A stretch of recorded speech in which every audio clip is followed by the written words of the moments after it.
Fiz mestres do Enem e passei em medicina.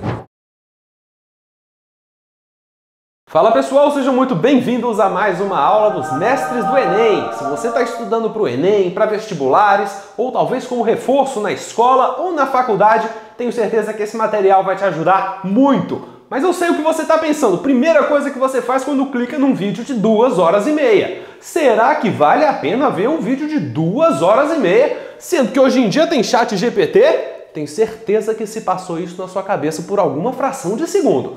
Olha só, vou te mostrar aqui para você o que é o Mestres do Enem, quem sou eu, o criador dos Mestres do Enem, e aí você decide se vai assistir essa aula daqui. Mas eu já lhe aviso, não é só esta aula daqui que está saindo no YouTube não, tá bom? O Mestres do Enem é o meu curso completo de Matemática, Física, Química e Biologia que está saindo gratuitamente aqui no canal do YouTube. Opa, peraí, é um cursinho online completo de exatas que vai sair no YouTube? Sim, senhor, e positone! Tá saindo todas as aulas dos Mestres do Enem, que é o meu curso de Matemática e Ciências da Natureza para o Enem, aqui no YouTube. Vou te explicar sobre o que é os mestres e, bom, basicamente te pedir para se inscrever no canal, porque aí você vai conseguir acompanhar as outras aulas. Meu nome é Humberto Manarino, mas você pode me chamar de Bebeto, então muito prazer. Eu sou youtuber de educação, tenho mais de 10 anos, faço vídeo de Enem, de vestibular, de matemática, de ciências principalmente, e já ajudei muita gente a entrar na faculdade, a aprender exatas. Há mais de 10 anos eu faço isso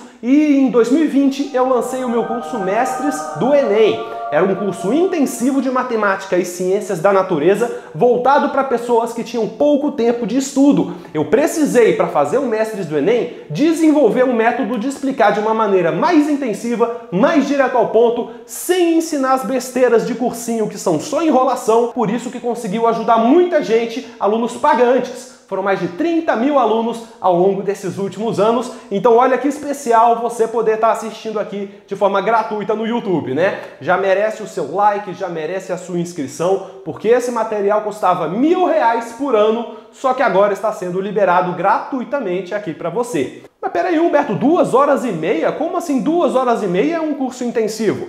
Você vai ver, é um aulão de 2 horas e meia para você aprender toda a cinemática. É um aulão de 2 horas e meia para aprender tudo sobre metabolismo energético, sobre DNA. As aulas dos Mestres do Enem são construídas de maneira a ser um grande aulão, conectando muitos assuntos. É para você entender os fundamentos por trás, os porquês, a base, a interpretação de texto. É isso que vai fazer você acertar mais questões, é isso que fez o Mestres do Enem ajudar 30 mil alunos pagantes. E é isso que vai ajudar você agora a ver o Mestres do Enem, entrar na faculdade gratuitamente por aqui no canal do YouTube. A playlist do Mestres do Enem completa está aqui e o último aviso que eu tenho que dar para vocês, antes de vocês irem assistir a aula, é por que eu decidi liberar o Mestres do Enem de maneira gratuita. Você quer fazer o Enem no ano que vem? Não quer, né? Você quer fazer o Enem daqui a 2, 3 anos? Não! Você quer fazer o Enem, entrar na faculdade e falar chega de vestibular? Não aguento mais vestibular? Pois é, eu tô nessa também. Eu fiquei há mais de 10 anos só falando de Enem, SISU, matemática, ciência. Cansei de falar disso, pessoal. Já gabaritei o Enem, agora tem que sair gratuito para ajudar o máximo de pessoas possível e a gente seguir a nossa vida. Como que eu tô seguindo a minha vida? Vamos trabalhar no que importa, pessoal. O livro Meu Professor é um ET é o que eu tô super empolgado para mostrar para vocês quando isso sair de verdade. Quando tiver o livro em mão, vocês, vou fazer um vídeo, um estardalhaço. Eu tô super animado para lançar esse livro educativo, infantil, infanto-juvenil, educativo de aventuras no espaço. O aluno, o Bebeto, que é o Bebeto, né? Sou tipo eu, vai ser levado para o espaço pelo professor Isaac Newton e lá no espaço ele vai aprender ciência, vai aprender matemática, truques de matemática, sobre as galáxias, sobre gravidade, sobre aquecimento global. Muito aprendizado, vai ser um livro educativo para as crianças, só que também cheio de piadas, cheio de aventuras. Eu acho que não existe um livro assim hoje em dia e que mistura educação com diversão e vai ser um jeito incrível de eu começar esse meu novo projeto de vida, que é trabalhar com entretenimento de educação. É o que eu mais gosto de fazer, é a parte da brincadeira, é a parte da palhaçada, é a parte da risada, que eu tenho certeza que vocês que já viram os mestres, vocês sabem que eu faço um monte dessas besteiras, é porque é o que eu mais gosto de fazer. e escrever é a minha nova forma de levar a educação para o mundo e transmitir a minha mensagem. Eu espero contar com o apoio de vocês quando eu lançar o meu livro. E enquanto não lança, o seu apoio aqui é dar o like neste vídeo, se inscrever aqui no meu canal do YouTube e, se você puder, né, tem os botões de apoiar o canal aqui embaixo, com o que você quiser apoiar, tenho certeza que vai ser muito bem recebido. E, bom, é isso, boa aula para vocês, né? Espero que vocês gostem dessa aula dos mestres do Enem. Lembrando que tem também esta apostila aqui, pessoal, que é um PDF gratuito também, pelo link aqui na descrição. É um PDF com todos os resumos e mapas mentais de todas as aulas dos mestres do Enem. E tem algumas questões do Enem também que foram de cada uma das matérias. É um excelente complemento a essas aulas daqui. Baixem o PDF, está gratuito aqui na descrição. Obrigado, bons estudos para todos vocês e a gente se vê por aí. Quando eu lançar o meu livro, eu vou convidar vocês para o lançamento. Valeu! Fiz mestres do Enem e passei em biomedicina na UFMT. Mestres do Enem, sejam bem-vindos/vindas a mais um vídeo. Agora a nossa aula 5 do curso de Física aqui, pessoal. E hoje eu preparei um material muito legal para vocês. Hoje nós vamos falar de energia. Mas, Humberto, a gente está falando de energia praticamente desde a primeira aula, Humberto. Na última aula você falou de energia cinética, energia mecânica, energia potencial, potencial elástica. Humberto, que tipo de energia mais a gente tem para falar aqui? Hoje nós vamos nos focar no tipo de energia mais importante de todos. Na verdade, não tem nenhum tipo mais importante. Todas as energias já existem, elas só se convertem. Só falei para tentar chamar a sua atenção. Hoje nós vamos falar da energia térmica, pessoal. O calor, vou esquentar alguma coisa, vou resfriar alguma coisa, vou tirar a energia térmica do sistema para ele esfriar, ou vou fornecer energia térmica para o sistema para ele esquentar. Essa dinâmica do calor entrando, do calor saindo, para as coisas esquentarem, esfriarem, o grau de agitação das moléculas, tudo isso nós vamos falar aqui. Também vamos falar bastante de termodinâmica, sobre uma máquina térmica, né? Como que um carro com um motor a explosão, o carro anda para frente usando a energia do calor que aqueceu um negócio. Como que vai funcionar isso? Tudo nesta aula daqui. Então, gente, esta aula é muito importante para a gente fechar essa ideia toda de energias. Para começar, quero explicar para vocês o que é a temperatura. Que todo mundo fala, nossa, tá 32 graus Celsius. Está a 18 graus Celsius no meu belíssimo ar-condicionado. Sim, o que significa isso de graus Celsius? O que significa a temperatura? Talvez você já saiba, já tenha ouvido falar, mas vamos reforçar aqui. A temperatura, pessoal, nada mais é do que o grau de agitação das moléculas, dos átomos que compõem aquele material. Por exemplo, tudo é composto de átomos, de moléculas, né? É o que a gente já falou lá na parte da química, na aula 1 de química. E as moléculas não estão paradas, elas têm energia, elas estão vibrando. Eu até expliquei para vocês na aula 1 de Química aqui dos mestres do Enem, que quando o material está sólido, por exemplo, as moléculas estão bem juntinhas, mas ainda estão vibrando um pouquinho.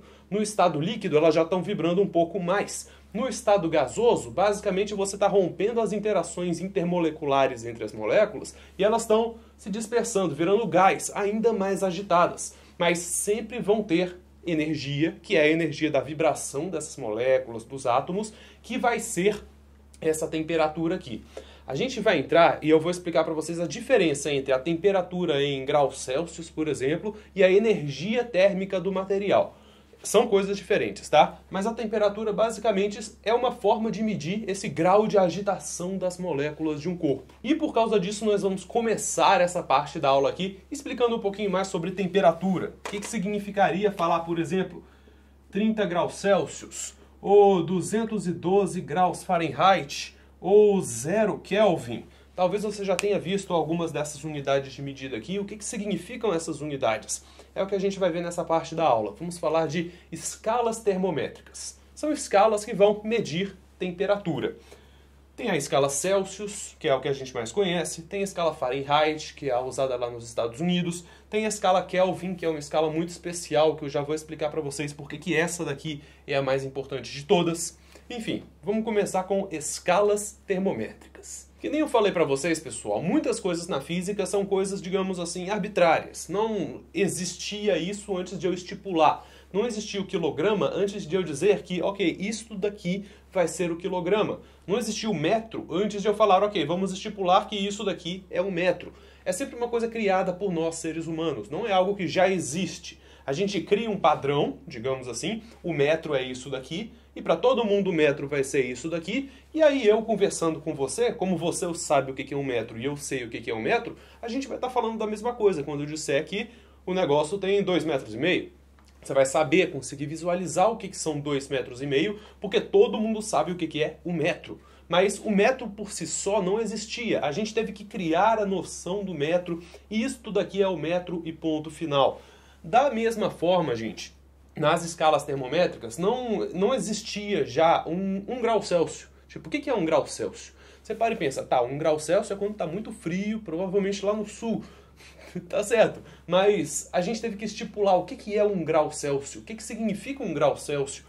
Por que a água, coincidentemente, congela a 0 graus Celsius, bonitinho, e entra em ebulição exatamente no 100?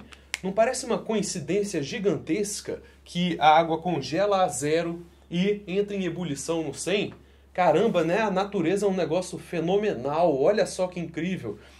Não, é porque foi estipulado que 0 graus Celsius seria a temperatura em que a água congela. Tipo, foi isso o determinado. Falaram, vamos inventar uma escala? Vamos. O que a gente vai usar de parâmetro para essa escala? E se 0 for a temperatura em que congela a água? Aí o outro cara falou assim, nossa, genial, genial.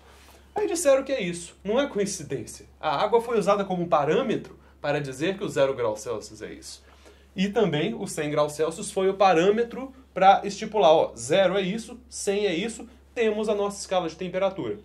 É esse o ponto final. A Fahrenheit é um negócio bizarro, velho. A Fahrenheit é um negócio bizarro.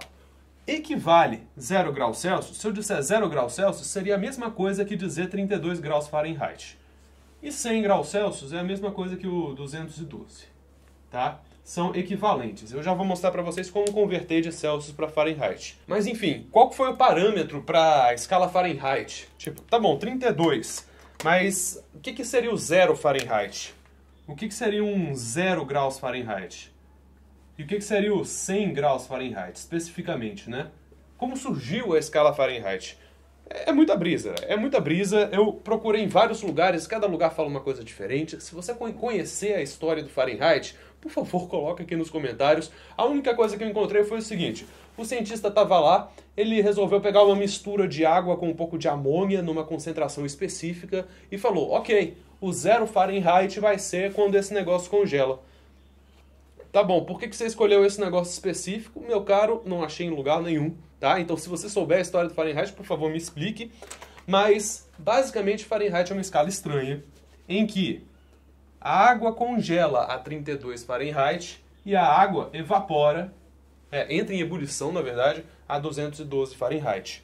Ah, pessoal, só um parênteses, tá? Porque você falar evapora, a água não só evapora a 100 graus Celsius, tá? Se eu deixar uma poça de água no chão, em alguns dias a água vai evaporar, mesmo não chegando a 100 graus Celsius, tá? Se vocês querem entender exatamente o porquê que isso acontece, procurem sobre pressão de vapor. É uma propriedade coligativa, que a gente até falou lá na aula de química, mas explica exatamente por que evapora mesmo não chegando nos 100 graus Celsius, tá? Ela pode evaporar a qualquer temperatura, ela entra em ebulição nos 100 graus Celsius. Mas enfim, é só um parêntese mesmo aqui. Temos essas duas escalas de temperatura, não importa a origem delas, mas não é uma coincidência que a água congela a 0 e ela evapora a 100. E é muito simples você converter uma para outra, tá? Extremamente simples. Você vai usar aquele raciocínio da proporção e regra de 3, que eu já expliquei para vocês lá na parte de matemática aqui dos mestres do Enem. Por exemplo, digamos 80 graus Celsius. Qual que é o equivalente de 80 graus Celsius em graus Fahrenheit? É alguma coisa graus Fahrenheit.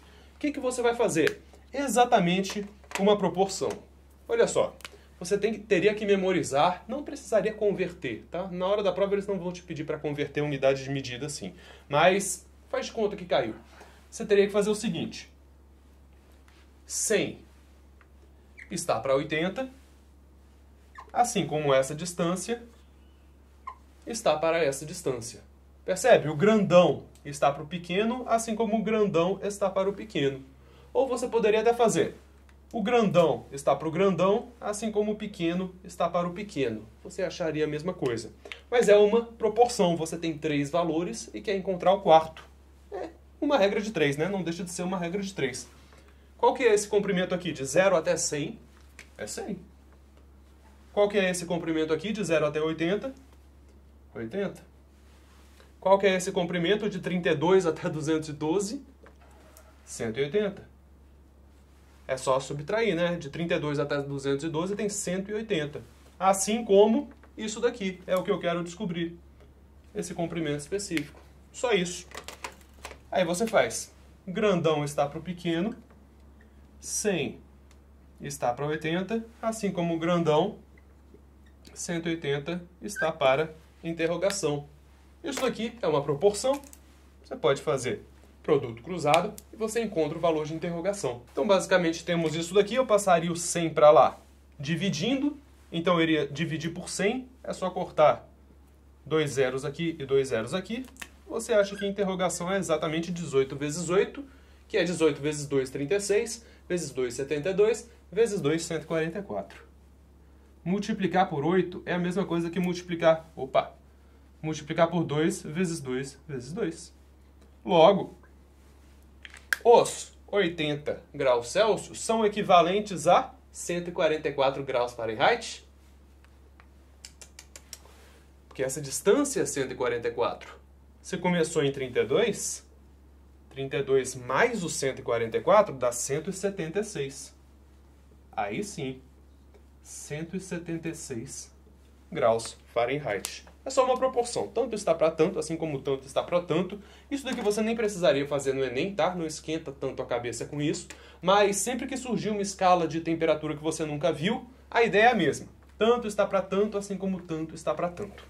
Mas enfim, pessoal, isso de converter Celsius para Fahrenheit não importa tanto, tá? Não iria cair lá na hora da prova. Agora isso pode cair, na parte mais teórica até. Olha só. Estou olhando para Celsius, que é a que eu mais conheço, né? Todo mundo mais conhece, tá acostumado. Você poderia pensar o seguinte: Humberto, você falou que temperatura tem a ver com o grau de agitação das moléculas, ou seja, a energia térmica mesmo, né? Sim. Mas então, Humberto, eu já vi lugares com a temperatura menos 20 graus Celsius, menos 30 graus Celsius, menos 50 graus Celsius. Quem morou no Canadá, menos 200 graus Celsius. Humberto do céu, então quer dizer que a energia térmica é negativa? Está vibrando invertido? Está vibrando de cabeça para baixo? Não. É aí que entra, pessoal. Expliquei para vocês que temperatura não é a energia térmica. A temperatura é só uma escala usada que nós seres humanos criamos, tá bom. Estipulamos como padrão. 0 graus Celsius é quando a água congela. Mas a água não congela quando as moléculas dela param de vibrar. Elas ainda estão vibrando, mas menos. Uma temperatura abaixo de 0 continua tendo energia térmica, tá bom? Ela nunca vai parar totalmente. A molécula nunca vai ficar 100% parada. Isso é até uma lei da termodinâmica. É impossível uma molécula estar 100% paradíssima. Ela sempre vai ter algum grau de agitação. Mas, Humberto, então por que negativo aqui? O negativo não significa, então, que é energia térmica negativa. Não. Temperatura e energia térmica são coisas diferentes. Estão relacionadas, e eu já vou mostrar para vocês uma fórmula que relaciona as duas, mas isso daqui não significa energia térmica negativa, tá? Continua tendo energia térmica. Aliás, pessoal, já falei para vocês, energia térmica é a energia do movimento das moléculas, é a agitação das moléculas, energia dessa agitação. A energia térmica nada mais é do que um tipo de energia cinética, só que das moléculas. Ao invés de um corpo que está se movimentando, o macroscópico, a energia térmica é a energia cinética, só que agora dos átomos, das moléculas, das coisas pequenininhas, que a gente não vê assim um por um a olho nu. Então é essa a diferença. Então tá, negativo não significa energia térmica zero, energia térmica negativa. Mas existe uma escala de temperatura que aí sim vai determinar e ter total relação com esse grau de agitação de verdade das moléculas. Por exemplo, 0 graus Celsius, a água congela, mas continua tendo energia, continua tendo vibração. Tem uma outra escala, pessoal, que é a escala chamada escala Kelvin. Olha só. escala Kelvin. E essa daqui é extremamente importante.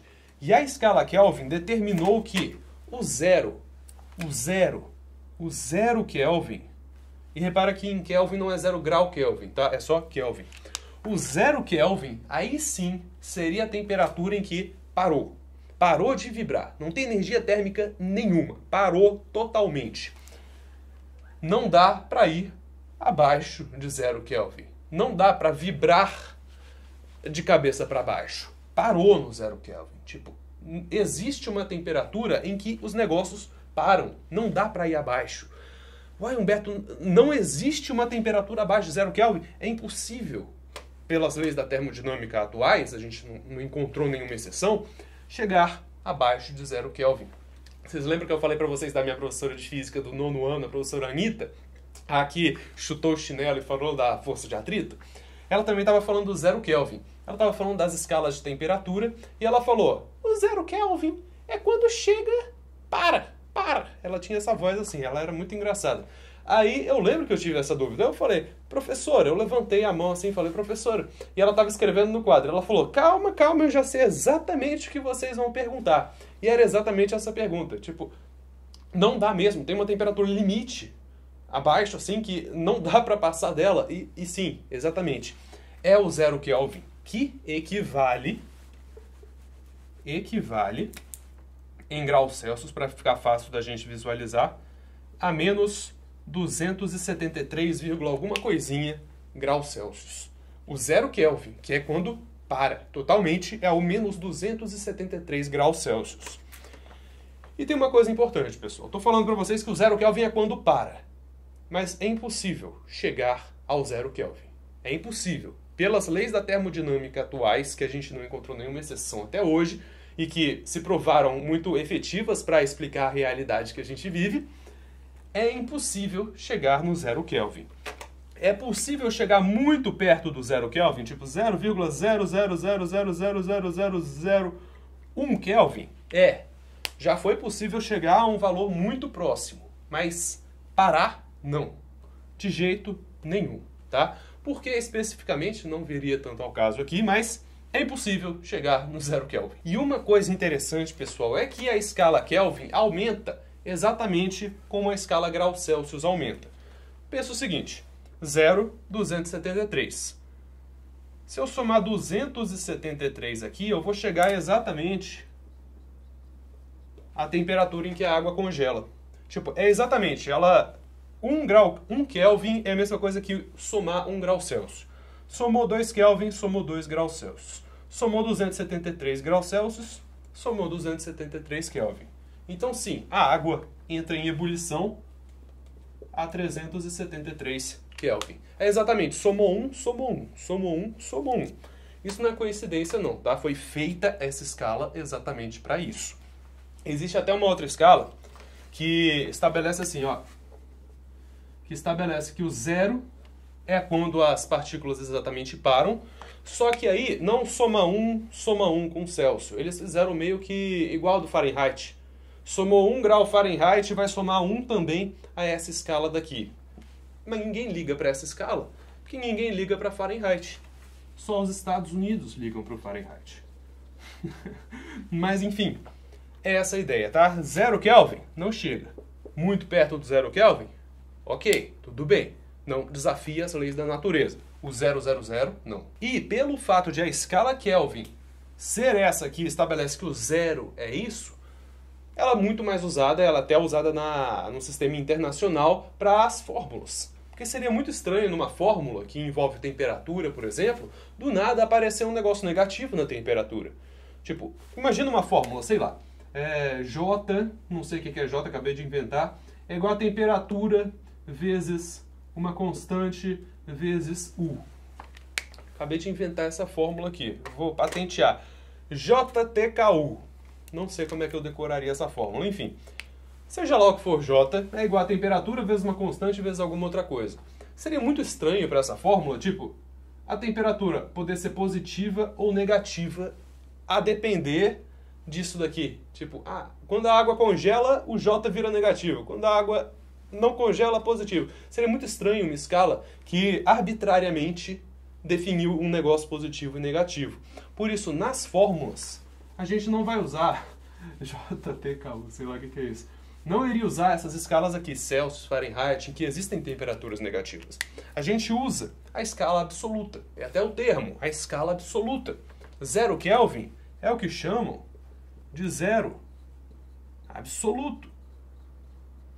0 graus Celsius não é o zero absoluto. Dá para ir abaixo do 0 graus Celsius. 0 Kelvin é o zero absoluto. Essa escala Kelvin é a escala absoluta. E por causa disso, ela vai ser usada nas fórmulas. E essa fórmula aqui que é importante, pessoal. Ela vai ser importante só para esta aula daqui. Você nunca vai precisar decorar esta fórmula, tá? Nunca vai cair no Enem isso daqui. Mas é só aquilo que eu estava explicando para vocês. Temperatura é uma coisa. Tem relação com energia térmica, a energia cinética das moléculas. Não são a mesma coisa, tá certo? E essa fórmula relaciona as duas coisas. A energia cinética, ou seja, a energia cinética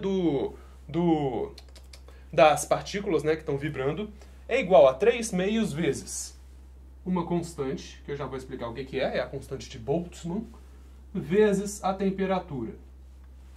temperatura absoluta. Essa temperatura necessariamente em Kelvin, porque senão, a menos 10 graus Celsius. Aí vou substituir aqui por menos 10, e aí vai dar uma energia cinética negativa. Não, por isso que a gente precisa da temperatura em absoluto. Energia cinética tem relação com a temperatura, percebe? Se eu aumentar a temperatura, eu aumento a energia cinética. Se eu diminuir a temperatura, eu diminuo a energia cinética. Sim, estão relacionadas, são diretamente proporcionais, mas não são a mesma coisa. Olha só por curiosidade aqui para vocês, essa constante de Boltzmann representa, olha só, 1,38 vezes 10 elevado a menos 23 joules por Kelvin. Ou seja, tem isso aqui de joules, uma molécula vibrando a cada Kelvin. A cada Kelvin de temperatura, vou ter isso daqui de joules. Joule é a é a medida da energia cinética. Não precisa se importar com isso, tá? Não precisa de verdade. Só para te mostrar mesmo que energia e temperatura estão relacionadas, mas não são a mesma coisa. Encerramos nossa primeira partezinha da aula, pessoal. Podemos continuar aqui? Sim, porque até agora eu falei com vocês de medir a temperatura, né? Eu sei que o negócio está a 20 graus Celsius, eu medi a temperatura, mas a energia térmica, ela também pode se movimentar. Tipo, eu esquentar alguma coisa, fornecer calor para aquela coisa e ela esquentar, retirar calor, ou seja, aquele negócio vai perder energia térmica, vai esfriar. Eu posso também ter fluxo de energia térmica, não a energia térmica do objeto. E é agora que a gente vai começar a estudar isso. Fornecer calor, retirar calor, quantificar um pouco isso também daqui a pouco. E agora vamos então nos encaminhar para essa segunda parte da aula. Eu nunca vou me acostumar com esse quadro gigantesco. Eu acho que vocês já perceberam que, tipo, eu sempre escrevo nesse cantinho aqui. Eu tenho um espação lá, eu tenho um espação aqui, mas eu sempre escrevo aqui, então eu tenho que escrever umas 10 linhas. Enfim, não peço reembolso por causa disso, tá?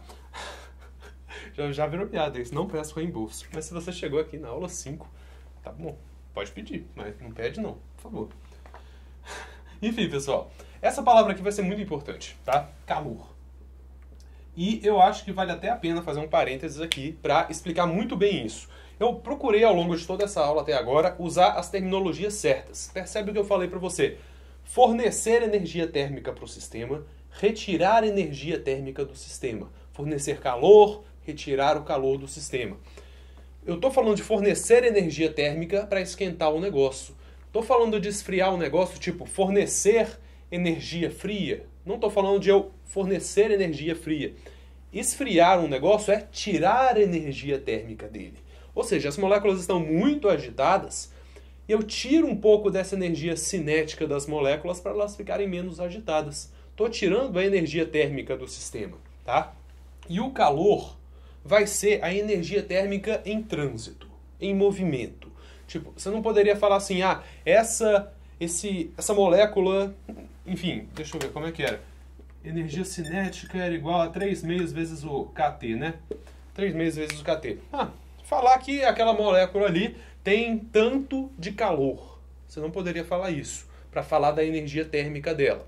Você necessariamente vai falar calor somente para a energia térmica em movimento. Tipo, eu forneci tanto de energia em forma de calor para a água esquentar. Aí sim, você forneceu calor ou você retirou o calor da água para ela esfriar. Mas você nunca vai falar, a água tem tanto de calor. Não poderia falar isso. Você também não poderia falar, nossa, hoje está muito calor. Porque o calor é energia térmica em movimento. Dizer, hoje está muito calor, não é fisicamente aceitável. Mas convenhamos, né? Eu era daquelas pessoas, quando eu estava no meu ensino fundamental e médio, que postava aquele tipo de meme. Lembra que o Batman bate no Robin, assim, e tem uma frasezinha? Eu postava aquele tipo de coisa do Robin falando, nossa, não deixa o frio entrar na casa. Aí o Batman tá batendo no Robin falando, não é o frio que entra, é o calor que sai. Tipo, tá bom, tudo bem. É errado fisicamente falar que tá calor. É errado fisicamente falar que o frio tá entrando. Mas se você sabe o significado das coisas, não precisa ser esse Humberto chato que eu era no ensino fundamental, de ficar corrigindo as pessoas. Tipo, olha, o calor que sai não é o frio que entra. Eu acho um saco isso. É errado falar que tá calor, mas eu vou continuar falando pelo resto da minha vida, porque é como todo mundo fala mesmo, e é um saco ficar corrigindo as pessoas, é um saco ficar sendo corrigido quando você não pede. Né? Então não seja Humberto do passado. Enfim. Calor, energia térmica em movimento, em transferência, né? Forneci calor, retirei calor para esquentar ou para esfriar. E agora a gente vai estudar isso daqui da propagação do calor. E nós vamos começar a falar também de termodinâmica, pessoal. Termodinâmica nada mais é do que termo, tem a ver com o calor, e dinâmica tem a ver com o movimento. Ou seja, o movimento da energia térmica. A termodinâmica vai estudar isso. Para onde flui a energia térmica? Do bloquinho quente e o bloquinho frio. Para onde vai fluir a energia térmica? Esse está muito quente, esse está friozinho, ainda está vibrando, tá? Ainda as moléculas estão vibrando, nunca vão parar. Essa está vibrando mais, então o calor vai vir daqui para cá, até as duas atingirem um equilíbrio térmico. Sempre isso. Isso daqui é até uma lei da termodinâmica, tipo de alcançar o equilíbrio térmico. E eu quero me aprofundar aqui com vocês um pouquinho disso da termodinâmica, só que você vai perceber que durante essa aula inteira eu vou falar da transferência de calor, vou falar de tudo isso, mas eu pouco vou falar até a última parte da aula da palavra, tipo termodinâmica. É tudo termodinâmica, tá? Não tem um trecho específico da aula que a gente vai falar disso. Enfim, acabei de falar para vocês que flui do mais quente para o mais frio. O calor vai fluir assim. Faz sentido, que nem um rio. Tem a energia potencial gravitacional mais lá, tem aqui a tendência a fluir para cá. Não é fluir no sentido contrário. E eu até falei com vocês na aula de química, por que que isso acontece, gente? Por que que o calor vai daqui para cá e não o contrário? E não daqui para cá. Eu até fiz essa pergunta em uma live que eu fiz lá no YouTube. Algumas pessoas disseram assim, porque é o calor que transfere, não é o frio que transfere. Mas a minha pergunta é, por que que a energia térmica que tem aqui, ainda tem um pouco de energia térmica aqui? Por que que não flui? Tipo, esgota a energia térmica daqui e passa tudo para cá? Por que que a tendência natural é ir do que tem mais energia térmica para o menos energia térmica? Isso, gente, eu falei lá na aula de química, não sei se vocês já chegaram nessa parte de termoquímica, lá do módulo de química, mas tem a ver com entropia. E a entropia vai ser um conceito muito importante para essa aula também, porque tem tudo a ver com termodinâmica. Bom, vamos lá, vou explicar para vocês rapidamente aqui sobre entropia. Entropia tem a ver com desordem. Entropia é algo muito estatístico. Eu já vou explicar para vocês por que tem a ver com estatística, probabilidade. Basicamente diz assim, a entropia é o grau de desordem de um sistema. Como assim desordem? Faz de conta que eu botei um suco em pó todo aqui nesse canto. A tendência desse suco em pó é de se dispersar. Não vai ficar tudo concentradinho aqui. Se eu misturar, vai misturar tudo, vai ficar tudo uniforme. E a pergunta é, por que fica tudo uniforme? Não daria por coincidência, em algum momento, todas as moléculas desse suco voltarem para esse ponto aqui? Seria possível isso acontecer? Seria possível isso acontecer. Não tem nada que impeça isso de acontecer. Então por que não acontece? Tipo, Em algum momento, vou ficar esperando ali o suco, vou ficar esperando. Em algum momento, vai voltar a se concentrar. Por que nunca vai acontecer? Apesar de ser possível acontecer. Porque não são 3 moléculas, não são 4 moléculas, não são 5 moléculas. Não são 1000, não são 1 milhão, bilhão, trilhão, quatrilhão, nem quintilhão. São sextilhões de moléculas. Você consegue conceber um sextilhão de moléculas? É aquilo que eu falei pra vocês lá na aula 1 de Química. Véi, 1 mol é muita coisa. 10 mols, 20 mols, são números extremamente gigantes. Por coincidência, todos os átomos, todas as moléculas, sextilhões de moléculas ficarem aqui, quando na verdade elas podem estar dispersas, qual que é a probabilidade de juntar de novo depois de eu misturar? Nenhuma probabilidade. Na verdade tá 0,00000, coloca 1 trilhão de zeros aí e talvez você tenha a sua probabilidade. Não vai acontecer, tá certo? Não vai acontecer. Por curiosidade, pessoal, procurem um filme chamado Mr. Nobody. É muito bom esse filme. Eu tô arrepiado aqui. Esse filme fala muito sobre a entropia. É um pesquisador não, é um apresentador de um programa de ciências que fala muito sobre entropia. E, curiosamente, o fato de a entropia existir, a desordem existir, permite a gente deduzir que o tempo sempre atua para frente. Porque, tipo, se eu misturar, não tem como voltar no tempo para voltar para cá. Então, naturalmente, o tempo existe. Tempo e entropia têm total relação uma coisa com a outra.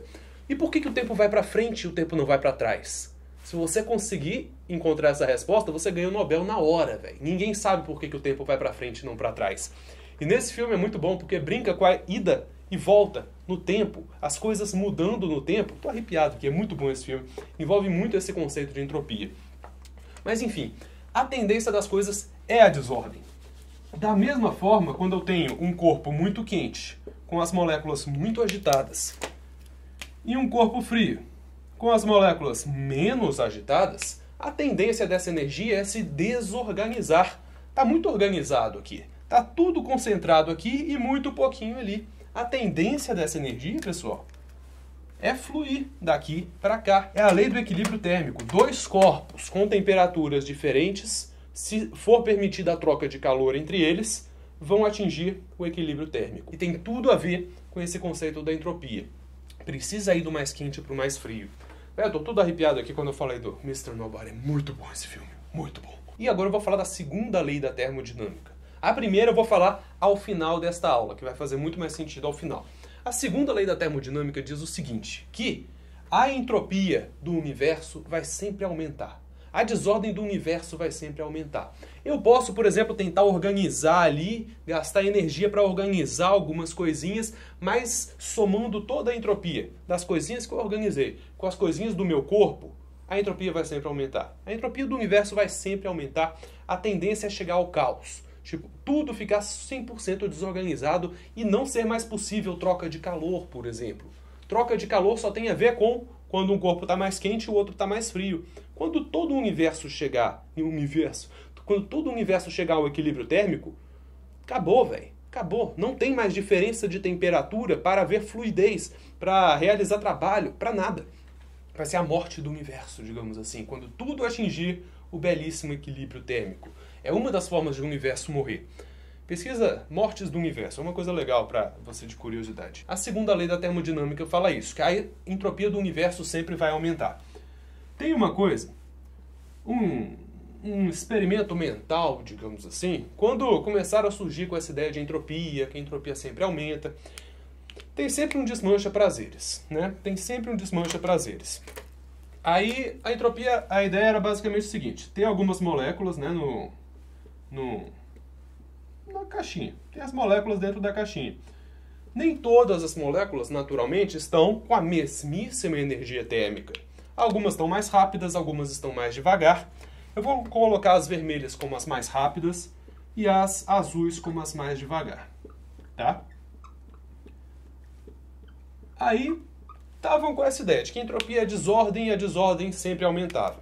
Veio um cara muito chato, desmancha prazeres, e falou o seguinte: se por acaso existisse um demônio, já começou errado, né? Se por acaso existisse um demônio, eu tenho um demônio ele falou, não, vamos botar esse corno aqui. Eu tenho um demônio muito mal que vai fazer o seguinte. Demônio tem consciência de tudo, tá? Então ele sabe exatamente quais são as moléculas mais agitadas, quais são as moléculas menos agitadas. Ele sabe tudo, tudo. E esse demônio é tão chato, mas tão chato, ele quer tanto estragar essa teoria da entropia, que ele vai permitir somente as mais agitadas passarem para lá. 1, 2, 3, 4, 5, 6, 7. Somente as mais agitadas passarem para lá. E somente as menos agitadas passarem para cá. Ah, eu não vou contar não, só vou fazer os negocinhos, tá? Esse demônio é muito chato. Esse demônio é um monstro. Por que ele fez isso? Só para desmanchar prazer. Só porque a teoria da entropia estava dando tão certo, mas tão certo, que o cara resolveu ser desmanche prazeres. Se esse demônio existisse, chamaram de o demônio de Maxwell. Porque o Maxwell teve muito a ver com essa parte da entropia. Se esse demônio existisse, ele conseguiria, sem problemas maiores, tinha uma temperatura específica, digamos que estava 20 graus Celsius, mas agora ao separar, essa parte aqui está a 10 e essa parte está a 30. Sem precisar realizar trabalho, sem precisar nada, só abrindo e fechando a alavanca. Aí todo mundo ficou muito puto com essa história, porque, poxa, então conseguiu ir contra a ideia da entropia, porque a entropia seria sempre se espalhar, sempre ficar mais desordenado. Muitos anos depois, alguém teve a brilhante ideia de falar, oi, não existe esse demônio não. Falaram assim. E acabou. Aí o cara, tá bom, não existe o demônio, então tudo bem, a teoria da entropia tá certa. E acabou-se a história. É basicamente isso. Levaram 50 anos pra falar, oi, esse demônio não existe não. Então, isso daqui não vai acontecer, tipo, não vai haver essa seleção de coisas. E se o demônio realmente existisse, ele teria que estar vivo, ele teria que ter consciência, então ele precisaria também, a entropia do universo como um todo iria aumentar. Mesmo que ele conseguisse diminuir a entropia daqui, o fato de ele estar vivo, ter metabolismo e tudo isso, faria a entropia do sistema como um todo aumentar. Mas basicamente terminou aí, o demônio de Maxwell não existe, então a teoria da entropia está valendo até hoje, porque o demônio não existe. Mas vamos aproveitar isso daqui que eu fiz, né, do frio e quente, para eu conseguir passar para vocês agora essa segunda lei da termodinâmica.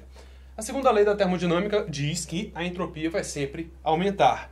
Então a tendência seria fluir daqui para cá, né? A energia térmica.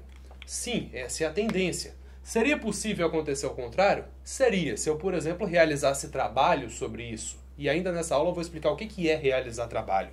Mas a tendência natural é fluir daqui para cá. Seria possível, pessoal, conforme a energia térmica flui daqui para cá, eu, por algum motivo, por alguma sacada genial, consegui aproveitar um pouco desse fluxo de calor para, sei lá, movimentar um pistão, fazer uma bobina girar? Sim, é possível. Isso é tão possível que foi isso que originou toda a primeira revolução industrial, que foi as máquinas térmicas. Esquenta o negócio, queima o combustível e aí consegue movimentar um pistão, esse pistão movimenta uma engrenagem que aí faz 1 milhão de coisas. O carro, o tear, todas as máquinas térmicas usam esse princípio de a fluidez do calor, do mais quente para o mais frio, eles aproveitam esse fluxo de calor para que essa energia vire alguma outra coisa. Vire a energia do carro andando para frente, vire a energia da máquina de costurar por, sei lá, aquelas máquinas esquisitas da Revolução Industrial. Basicamente utilizam essa fluidez para conseguir transformar em outros tipos de energia. E ainda nessa aula, pessoal, a gente vai falar dessa fluidez aqui, do mais quente para o mais frio, aproveitar para realizar trabalho, para conseguir ter as nossas máquinas térmicas, mas vamos dar um passo atrás aqui e voltar para a parte da propagação do calor. Por exemplo, eu encosto 2 corpos, um mais quente e um mais frio, o calor vai fluir do mais quente para o mais frio. Mas se eles estiverem à distância, o calor também vai fluir de uma outra forma. Existem formas diferentes de o calor fluir de uma para outra, e isso até pode cair no Enem na parte teórica. Tipo, qual foi o tipo de propagação de calor específico? São 3. Vamos dar uma olhada aqui agora. Bom, simbora. Existem 3 formas de propagar o calor. Já falei para vocês, o calor tem a ver com a energia térmica em trânsito, tá? Então sempre que eu falar de calor, você já sabe, é a troca de energia térmica. Não é quanta energia térmica o material tem. A quantidade de energia térmica que o material tem é a energia cinética das moléculas, que tem aquela fórmula específica que você nunca vai precisar. Calor é a transferência, é a propagação. Dois corpos diferentes, se eles estiverem em contato, por exemplo, um bloco com outro bloco, vão trocar calor em forma de condução. É uma forma de troca de calor por contato em materiais sólidos. Ou, por exemplo, um sólido em um líquido, né? Quando está a panela, por exemplo, a panela vai esquentar e vai transferir por contato o calor para a água. Quando eu estou falando de material sólido, tá certo? O material sólido está passando calor para outra substância, para outro material. Existe a convecção, que é a transferência de calor dentro do fluido. Por exemplo, a água. Quando a água está lá na panela, eu esquento a parte de baixo da água.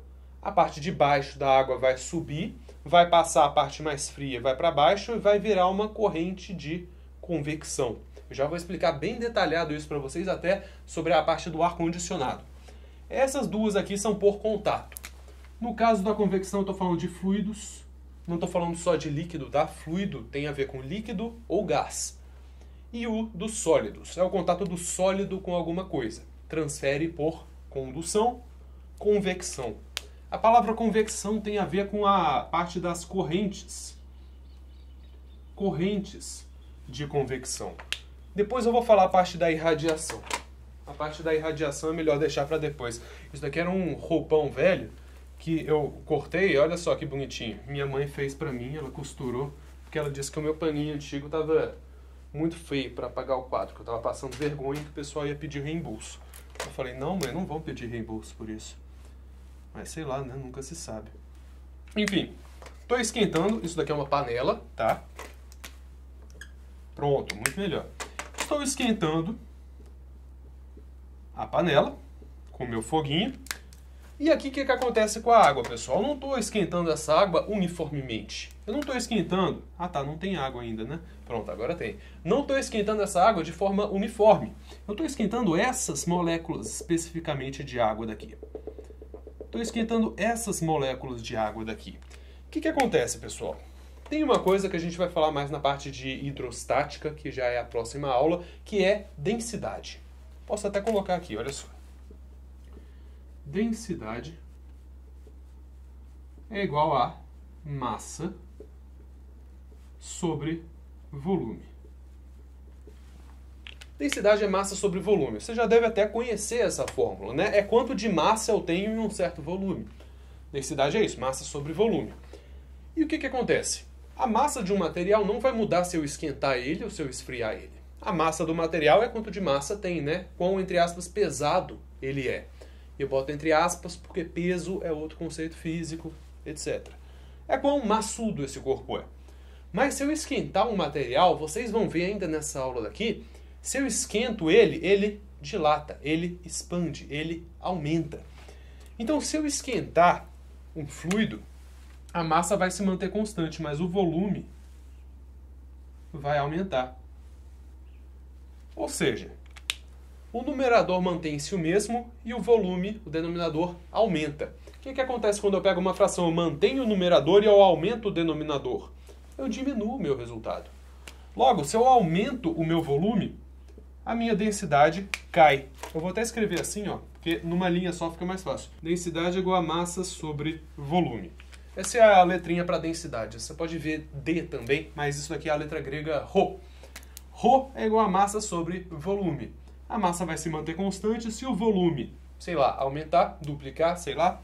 O que vai acontecer com a densidade? Vai ter que dividir por 2. Porque se esse lado divide por 2, esse lado também vai ter que dividir por 2. Consequentemente, se o volume aumentar, a densidade diminui. E o que significa isso? Densidade, pessoal, tem a ver também com aquela parte da química que a gente viu, de por que o óleo fica em cima da água. Porque o óleo é menos denso do que a água. Logo, ele fica em cima. Quanto mais denso o material, mais para baixo ele vai ficar. Se eu tiver dois materiais, um com mais densidade e outro com menos densidade, vai ficar por cima o com menos densidade. Vai ficar por baixo o mais denso. Então, o que eu estou fazendo com essa água daqui? essa água especificamente, essas moléculas de água aqui, essas moléculas de água estão ficando menos densas. Essa água daqui de baixo está ficando menos densa. Ela vai querer subir. Essas moléculas especificamente vão querer subir. E as moléculas que estavam mais lá em cima, elas estavam mais frias. Mais frias que as de baixo. Elas estão mais densas. Essas moléculas vão querer descer. No instante em que essas moléculas quentes sobem e essas moléculas frias descem, as frias começam a esquentar, as quentes começam a resfriar e acontece o sentido contrário. Fica esse ciclo, fica essa corrente de convecção. Naturalmente, pessoal, vai chegar um momento em que eu vou conseguir esquentar toda a água, né? Não é como se todas essas moléculas aqui, no momento que chegou em cima, perdeu todo o calor. Não, né? Subiu, essas daqui desceram, vai esquentando. Dessa forma, vai formando esta corrente de convecção no meu fluido. Percebe? Não é um sólido. No sólido não vai acontecer isso. As moléculas do material sólido não vão ficar... Mas do fluido, sim. Da água, do ar também. Por que vocês acham que o ar-condicionado fica em cima e a calefação fica embaixo? O ar-condicionado gela o ambiente. E ele fica em cima porque ele está gelando as moléculas de gás lá de cima. Gelar, ou seja, tá aumentando a densidade. O ar gelado vai descer e o ar que estava aqui, quente, vai subir, vai ser resfriado e vai ficar assim, formando uma corrente de convecção. Por isso o ar-condicionado fica em cima. Se o ar-condicionado ficasse embaixo, o que iria acontecer? Ele iria gelar muito da cintura para baixo e o ar gelado ia ficar lá, da cintura para baixo mesmo. Não iria haver essa corrente de convecção. Da mesma forma, a calefação embaixo, ela esquenta embaixo, o ar embaixo fica menos denso e sobe, aquele ar lá em cima que estava frio cai, e aí acontece isso daqui, lindo e maravilhoso. Vamos falar de geografia, Humberto, geografia. Estou empolgado, pessoal, estou empolgado, vou falar de geografia aqui agora. Um conceito muito legal, chamado inversão térmica. Nossa, eu estou empolgado para essa aula. Inversão térmica. Talvez você já tenha ouvido falar desse conceito. Imagina uma cidade no inverno. Tem uma cidade, linda essa cidade, linda, ela cheia de chaminés com poluentes. Normalmente esses poluentes vão ser jogados, vão lá para cima, para a atmosfera terrestre. A gente nem vê direito eles. Mas quando está no inverno, esse ar próximo aqui do chão fica um ar muito frio. Nossa, eu já fiz em azul, né? Então eu vou fazer de verde. Verde é frio, tá? Esse ar aqui tá muito frio. Tá tão frio que tá verde. Esse ar tá muito frio. E o ar mais lá de cima não está tão frio assim. Acontece essa inversão térmica. Em cima fica quente o ar e nessa parte aqui fica frio. Devido a isso, mas no inverno, né? Mas no inverno que isso vai acontecer, porque tá muito frio aqui. Devido a isso, o ar não circula. Porque se tivesse mais quente aqui e mais frio aqui, iria circular. E aí, por consequência, os poluentes iriam embora. Como está muito frio aqui, esse ar não circula. Então, todos os poluentes que estão sendo soltados vão começando a ficar. Não vão a lugar nenhum. Isso daqui é o fenômeno da inversão térmica. Começa a ficar muito poluente que não se dispersa. Porque o ar aqui está mais frio, mais quente lá em cima, então não circula o ar. Que lindo, pessoal, que lindo. Falamos de geografia aqui também. Poderia cobrar mais caro pelo curso, só por causa disso. Mas enfim, vamos falar agora da belíssima irradiação, que é a troca de calor sem contato. Como que vai acontecer isso? Como não tocar vai transferir calor? Vai transferir calor, porque eu estou perdendo calor neste exato momento. Estou perdendo calor. Vou precisar me esquentar aqui daqui a pouco, porque eu estou perdendo. Você está perdendo calor, está tudo perdendo calor. Por quê? Porque todos nós emitimos energia na forma de energia eletromagnética, energia luz. Humberto, você está brilhando? Não, eu não estou brilhando. Eu estou emitindo energia eletromagnética na faixa do infravermelho. Vocês já viram aqueles óculos de visão noturna que não enxergam a luz normal, mas enxergam a luz do infravermelho? Consegue ver exatamente a silhueta do corpo porque está conseguindo enxergar o calor que o corpo emite. Basicamente, a irradiação é perda de energia térmica, ou seja, a liberação da energia térmica em forma de energia eletromagnética, ou seja, luz. Pode ser tanto a luz no espectro visível, que a gente vê, né, do vermelho até o violeta, pode ser na faixa do infravermelho, que você não está me vendo brilhar, mas eu brilho no infravermelho. Você, todos nós brilhamos no infravermelho. E é isso, a emissão da energia eletromagnética. Por exemplo, como é que você acha que o calor do Sol chega até aqui? Tem um vácuo bem grande entre o Sol e a Terra.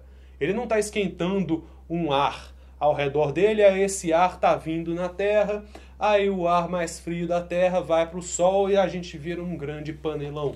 Não, não é assim. Tem um vácuo. Como é que essa energia vai se transmitir no vácuo? Por luz. Luz, energia eletromagnética. Não precisa de um meio para se deslocar. Não precisa de contato entre materiais. É só a luz sendo emitida. E aí que tá, gente. A depender da temperatura do material, a cor dele vai mudar. Por exemplo, você já deve ter visto, né, aquelas curiosidades que o Sol é meio avermelhado, amarelo avermelhado. Mas tem também estrelas mais quentes do que o Sol, que são mais azuladas. E também tem aquelas extremamente quentes que são... Ah tá, eu vou desenhar preto, mas são brancas, tá? São aquelas brancas, as anãs brancas, por exemplo.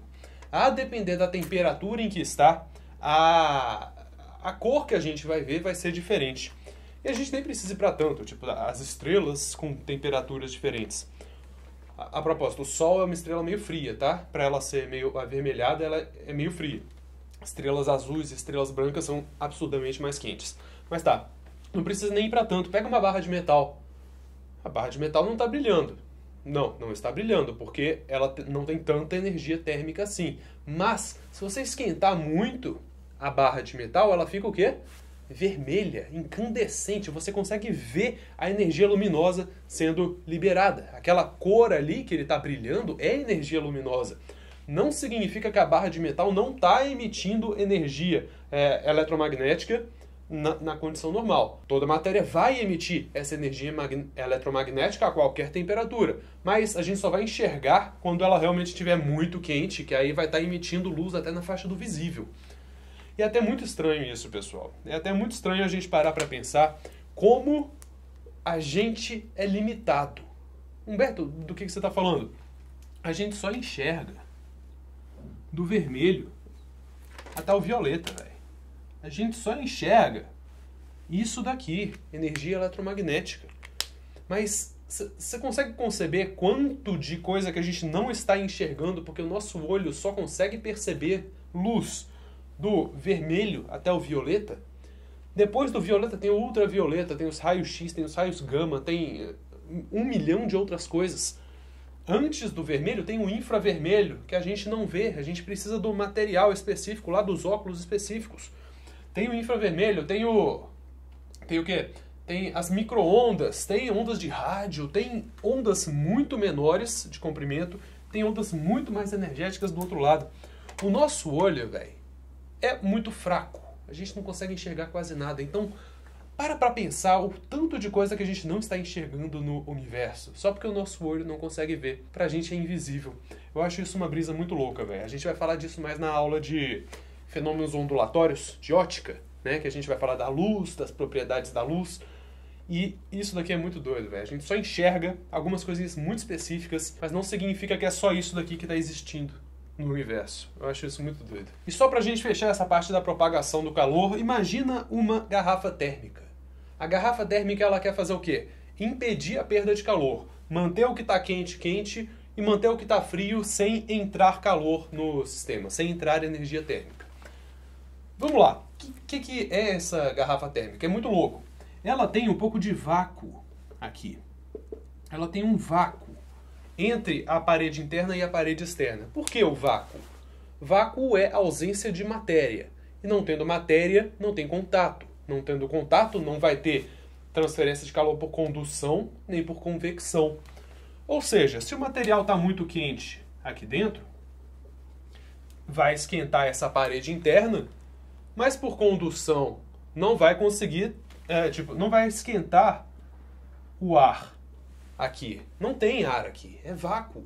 Ou seja, não vai esquentar um fluido que tem aqui, logo não vai perder calor por condução. Mas também a garrafa térmica ela é espelhada. Ela não deixa perder calor por irradiação. A câmera parou de gravar, então façam de conta que tem a garrafa térmica aqui. O fato de ela estar espelhada impede a luz, a energia eletromagnética, de entrar na garrafa térmica ou de sair da garrafa térmica. Gente, um espelho. O espelho. Tem um espelho. O que é que acontece com a luz? Bate e volta. Mas, Humberto, você está falando de energia eletromagnética. Você não está falando de luz. A luz é uma onda eletromagnética. Então, a onda eletromagnética bate e volta. A luz bate e volta. Especificamente, a gente só consegue enxergar da luz vermelha até a luz violeta. Mas o espelho não rebate só da luz vermelha até a luz violeta. O espelho rebate energia eletromagnética. Então, o fato de ela ser espelhada, a garrafa térmica, impede a energia eletromagnética de entrar e esquentar o material, ou a do próprio material sair e ele, digamos assim, esfriar. Por causa disso, ela ser espelhada impede a perda de calor por irradiação, e ela ter aquele vácuo impede a perda de calor por condução, né? Da parede interna esquentar o fluido e aí esse fluido acabar perdendo calor para o ambiente. Impede essas duas perdas de calor, por isso que ela consegue ser efetiva. Claro que não é 100% efetiva, em algum momento vai entrar um pouco de calor ou sair um pouco de calor, só que ela é mais efetiva do que um material que não seja da garrafa térmica, que não tem esse vácuo e não tem os espelhos. Falei para vocês, pessoal, dos 3 tipos de propagação de calor, mas tá ficando feio já. Minha mãe vai ter que arranjar um outro roupão. Mas enfim, vou falar agora para vocês da rapidez com que esse calor se propaga. Até agora percebe que eu não falei nada disso? Não falei a rapidez com que o calor vai, o calor vem. Só falei que o calor vai, o calor vem. Mas e a rapidez disso? Tem a ver com a condutividade térmica. Condutividade térmica. E uma coisa importante, pessoal, já já a gente vai entrar no calor sensível da água, o calor sensível dos materiais, que tem a ver com quanto calor precisa para esquentar. É diferente da condutividade térmica. São 2 conceitos parecidos, muita gente confunde, não são iguais. A condutividade térmica é a rapidez. A rapidez com que o calor se desloca. Ou seja, a rapidez com que esse material consegue fornecer calor ou absorver calor. Rapidez, tá? Não quantidade de calor. Quantidade de calor vai ser na próxima parte da aula. Aqui a gente está falando da rapidez. Existem materiais, pessoal, que conseguem transferir calor muito rápido. E alguns que conseguem transferir calor mais devagar. Aliás, eu vou colocar como material complementar dessa aula daqui um vídeo do meu canal favorito de ciências, que é o Veritasium, que ele fez um vídeo há uns 7, 8 anos sobre condutividade térmica e caiu uma questão do Enem idêntica a esse vídeo. Por isso eu sempre digo para vocês, vejam vídeos de curiosidades, porque no momento que você vir a questão do Enem, vai dar aquele estalo, em 5 segundos você vai resolver, ao invés de precisar ficar pensando e pensando e pensando, levar 10 minutos na questão, você faz em 5 segundos, se você já viu aquele vídeo de curiosidade. Vou deixar nos materiais complementares aqui, é um vídeo em que ele basicamente deu um negócio de, vamos colocar assim, alumínio, e um de plástico. O que aconteceu? A primeira coisa que ele fez foi, a bandeja de alumínio e a bandeja de plástico estavam lá no sol, ficaram no sol por algumas horas, e aí ele pegou essas 2 bandejas e falou o seguinte, toque nessas bandejas. Elas estão em equilíbrio térmico com o ambiente. Estava 25 graus Celsius, então naturalmente as 2 estariam a 25 graus Celsius. Aí a pessoa tocou na de alumínio, tocou na de plástico, e ele perguntou qual das 2 está mais quente. Aí a pessoa falou, de alumínio, né? Está muito mais quente, é metal. Sentiu muito mais quente. Mas era exatamente isso, estavam à mesma temperatura. Ele mediu a temperatura dos 2 e deu exatamente a mesma temperatura. Claro, estava em equilíbrio térmico com o ambiente, Mas por que a pessoa sentia que a bandeja de alumínio estava mais quente do que a bandeja de plástico? Porque a condutividade térmica do alumínio era maior do que a condutividade térmica do plástico. Ou seja, no momento que eu toco na bandeja de alumínio, ela está quente, né? Então ela começa a transferir calor para a minha mão muito mais rápido do que a bandeja de plástico transfere calor para a minha mão. Então eu sinto mais quente na de alumínio do que a de plástico. E aqui eu falei para vocês, né, digamos 25 graus Celsius, mas aí não faria sentido, porque o meu corpo está mais quente do que 25 graus Celsius. Então o calor iria fluir da minha mão para a bandeja. Mas então coloca assim, sei lá, tá no sol, né? Então tá bem muito quente, sei lá, 40 graus Celsius, 45, 50 graus Celsius. Aí sim, né? O negócio tá quente, transfere calor para minha mão muito rápido. Então eu tô sentindo esse calor chegando na minha mão mais rápido, eu sinto como se estivesse mais quente. Mas não, as duas estão exatamente à mesma temperatura. O que eu meço quando eu toco com a mão não é a temperatura, é quão rápido o calor está fluindo entre o material e a minha mão. Não meço a temperatura na mãozona assim. Não dá para medir a temperatura na mãozona. E caiu exatamente essa questão no Enem. Você pode ver essa questão aqui, é idêntica, tá? Nem vou me dar o trabalho de resolver essa questão com vocês, mas no momento que eu tinha visto esse vídeo do Veritasium, eu já sabia a resposta da questão, eu nem tinha parado para pensar, resolvi assim 10, 15 segundos, porque eu já sabia que era o mesmo experimento. Por isso eu sugiro a vocês verem vídeos de curiosidade, porque ajuda a ter mais essas sacadas, a ter mais essa agilidade mental na hora da prova e ganhar tempo para as questões que realmente demandam tempo.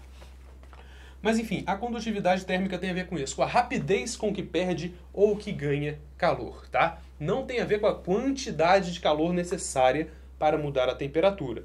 Tem a ver com a rapidez. Agora eu vou entrar na parte da quantidade de calor e a gente vai ter que diferenciar isso muito bem.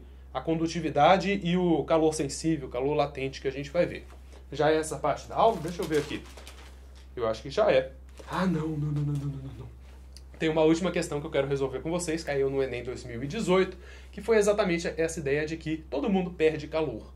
Todo mundo. Eu estou perdendo calor neste exato momento. Se eu ficasse aqui por dias sem comer, eu começaria a sentir cada vez mais frio, porque os meus processos metabólicos não estão conseguindo mais manter a minha temperatura constante. Eu estou constantemente perdendo calor para o ambiente está até meio frio, né, porque o ar-condicionado está ligado. Estou constantemente perdendo calor. E como é que eu vou manter a minha temperatura constante? Lembram da aula de biologia lá do Vitor? Manter a temperatura constante é um negócio muito difícil pra gente. É um negócio muito útil, mas muito difícil, demanda muita energia. Então, se eu não comer, se eu ficar aqui perdendo calor, eu vou definhar. Definhar, não é nem definhar, eu vou definhar de tão mal que eu vou me sentir. Eu preciso me alimentar para conseguir a energia, para conseguir manter o meu corpo a uma temperatura constante, mesmo que constantemente eu perca calor para o ambiente. Essa aula está muito legal, estou gostando muito dessa aula. Enfim, vamos resolver essa questão.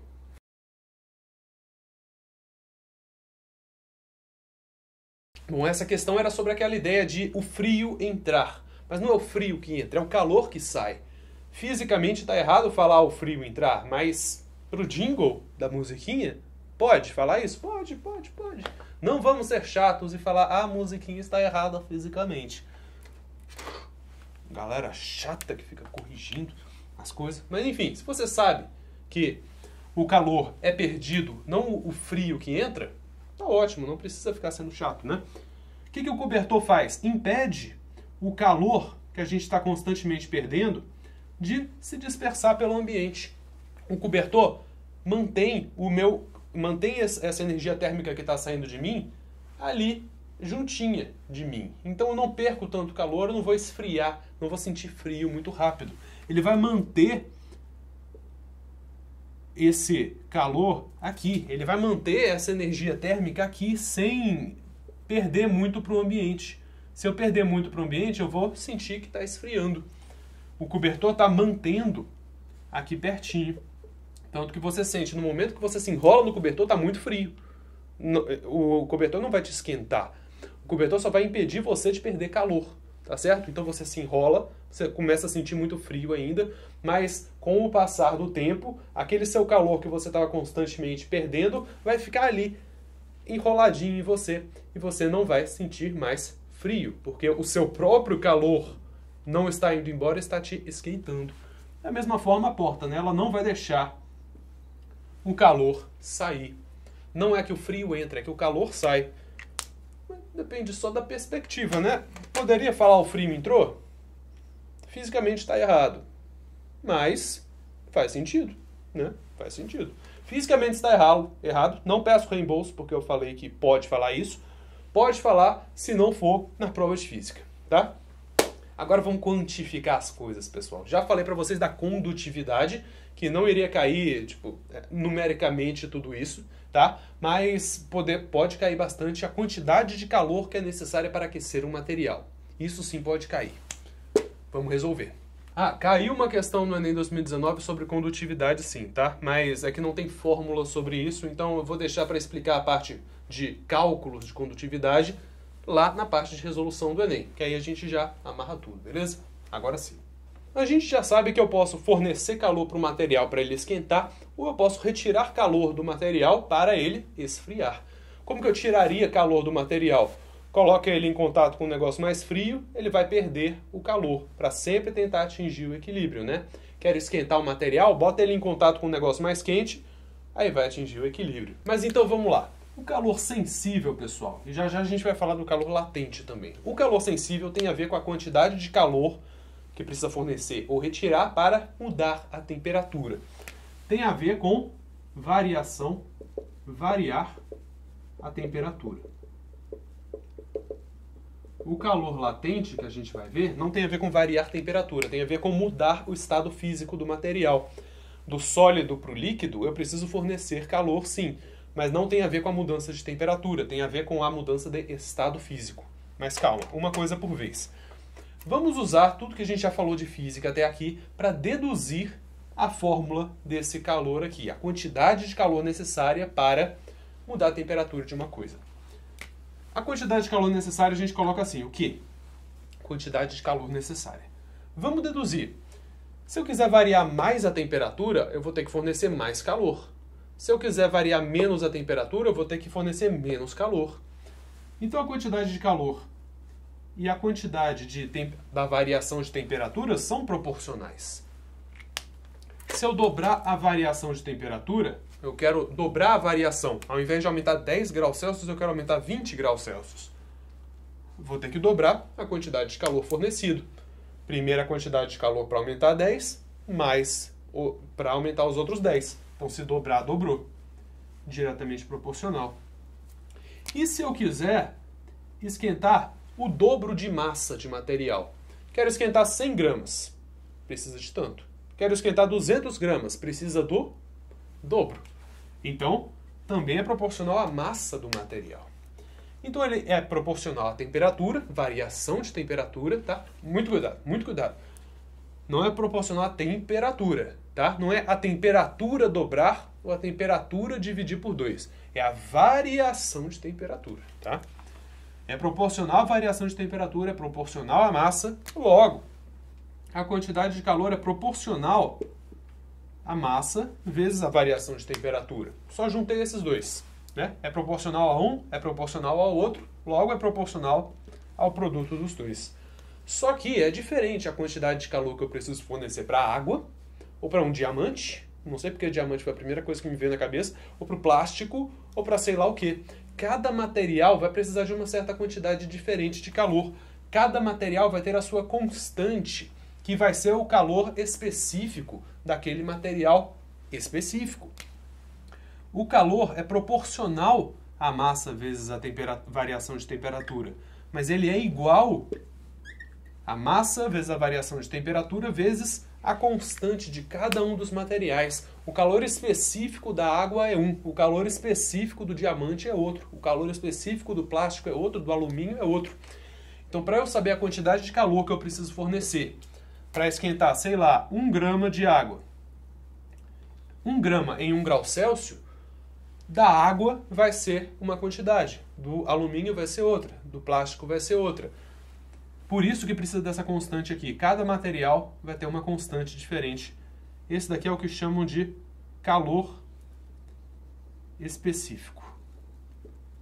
O calor específico é intrínseco de cada material, ele diz exatamente quanto que eu preciso fornecer de calor para esquentar uma certa quantidade. Ele tem até uma unidade de medida tão bonitinha, pessoal, que eu quero deduzir ela com você. A gente até deduziu, na verdade, na aula 1 de física aqui, mas eu quero recapitular com vocês isso do calor específico, que é muito bonito. Olha só. Quais são as unidades de medida aqui? Nossa, Humberto, minha mãe vai ficar brava, ela me deu um negocinho. Calor é energia, energia térmica. Ou seja, eu estou falando daqui de joules. Também poderia estar falando de, sei lá, quilocalorias, calorias, são outras unidades de energia. Vou falar de joule. Massa pode ser em grama ou quilograma. Vou colocar quilograma, vou colocar tudo no SI aqui, tá? Variação de temperatura, eu estou falando de quanto variou. O certo mesmo seria o Kelvin, né? Mas como a variação em Kelvin é igual a variação em Celsius, tipo, 3 Kelvin são 3 graus Celsius, que vai variar, tanto faz colocar a variação em Kelvin ou grau Celsius. Então vamos lá, qual que é a unidade de medida do calor específico? Tá bom, eu vou colocar em Kelvin mesmo, porque a unidade certa é o Kelvin, tá? Mas daria na mesma, enfim. Qual que é a unidade aqui? É só eu passar o quilograma e o Kelvin dividindo, porque como está multiplicando, passa dividindo. Joule por quilograma Kelvin. O que significa isso? São unidades até meio estranhas, tá? O mais usual é você ver assim. Ao invés de joule por quilograma Kelvin, é caloria por grama grau Celsius. É o mais comum, tá? Caloria por grama grau Celsius, energia por massa vezes temperatura, energia por massa vezes a temperatura, tá? Dá na mesma. Vou até olhar para essa daqui. Essa daqui pouco vai aparecer lá na hora do Enem. No Enem mesmo eles vão falar em caloria por grama grau Celsius. O que significa um material que tem como calor específico 1 caloria por grama grau Celsius? Significa que para esquentar 1 grama de água em 1 grau Celsius, eu preciso de 1 caloria. É exatamente essa a dedução da unidade de medida. Ao invés de você só decorar 10 calorias por grama grau Celsius, interpreta. Tantas calorias por grama grau Celsius. Ou seja, para esquentar 1 grama de água em 1 grau Celsius, eu preciso de 1 caloria. Essa é a interpretação da unidade de medida a partir desta fórmula daqui. Então tá, eu tenho aqui com vocês o calor específico, né? O calor necessário para esquentar um material é igual a massa vezes a formulazinha bonitinha M vezes C vezes delta T. As pessoas decoram assim. Que macete! Que macete fenomenal, Humberto. É assim que você decora. É assim que eu decorei. Como você decorou? Coloca aqui nos comentários. Enfim, vamos deduzir agora, a partir da fórmula matemática, um conceito muito interessante. Eu sei que o Czinho é alguma coisa caloria por grama grau Celsius. Ou seja, quantas calorias eu preciso para esquentar 1 grama em 1 grau Celsius. Quantas calorias por grama grau Celsius? Se eu tiver um material com 10 e um material com 0,1, qual que vai ser essa diferença? O que significa essa diferença? Um material com muito calor específico e o outro com um calor específico muito baixinho. Se o calor específico é quanto de calor, ou seja, quanta energia eu preciso fornecer para variar a temperatura, quanto maior for o calor específico, mais energia vai precisar para variar a mesma temperatura. Ou seja, vamos pensar aqui na fórmula. Se o meu calor específico for muito grande, para que 1 grama varie em 1 grau Celsius, eu vou precisar fornecer muito calor. Muito calor. Agora, se o meu calor específico for muito baixinho, muito pequenininho, para eu variar 1 grau Celsius, 1 grama em 1 grau Celsius, eu vou precisar de pouco calor. Ou seja, eu vou precisar fornecer menos calor para esquentar a mesma coisa. Ou vou precisar retirar menos calor para esfriar a mesma coisa. Quanto maior for o calor específico do material, entre aspas, mais difícil vai ser mudar a temperatura dele. Vai ser necessário muito mais energia para esquentar, muito mais energia retirada para esfriar. Um material com baixo calor específico esquenta fácil ou resfria fácil. E percebe, estou falando de fácil, não estou falando de rápido.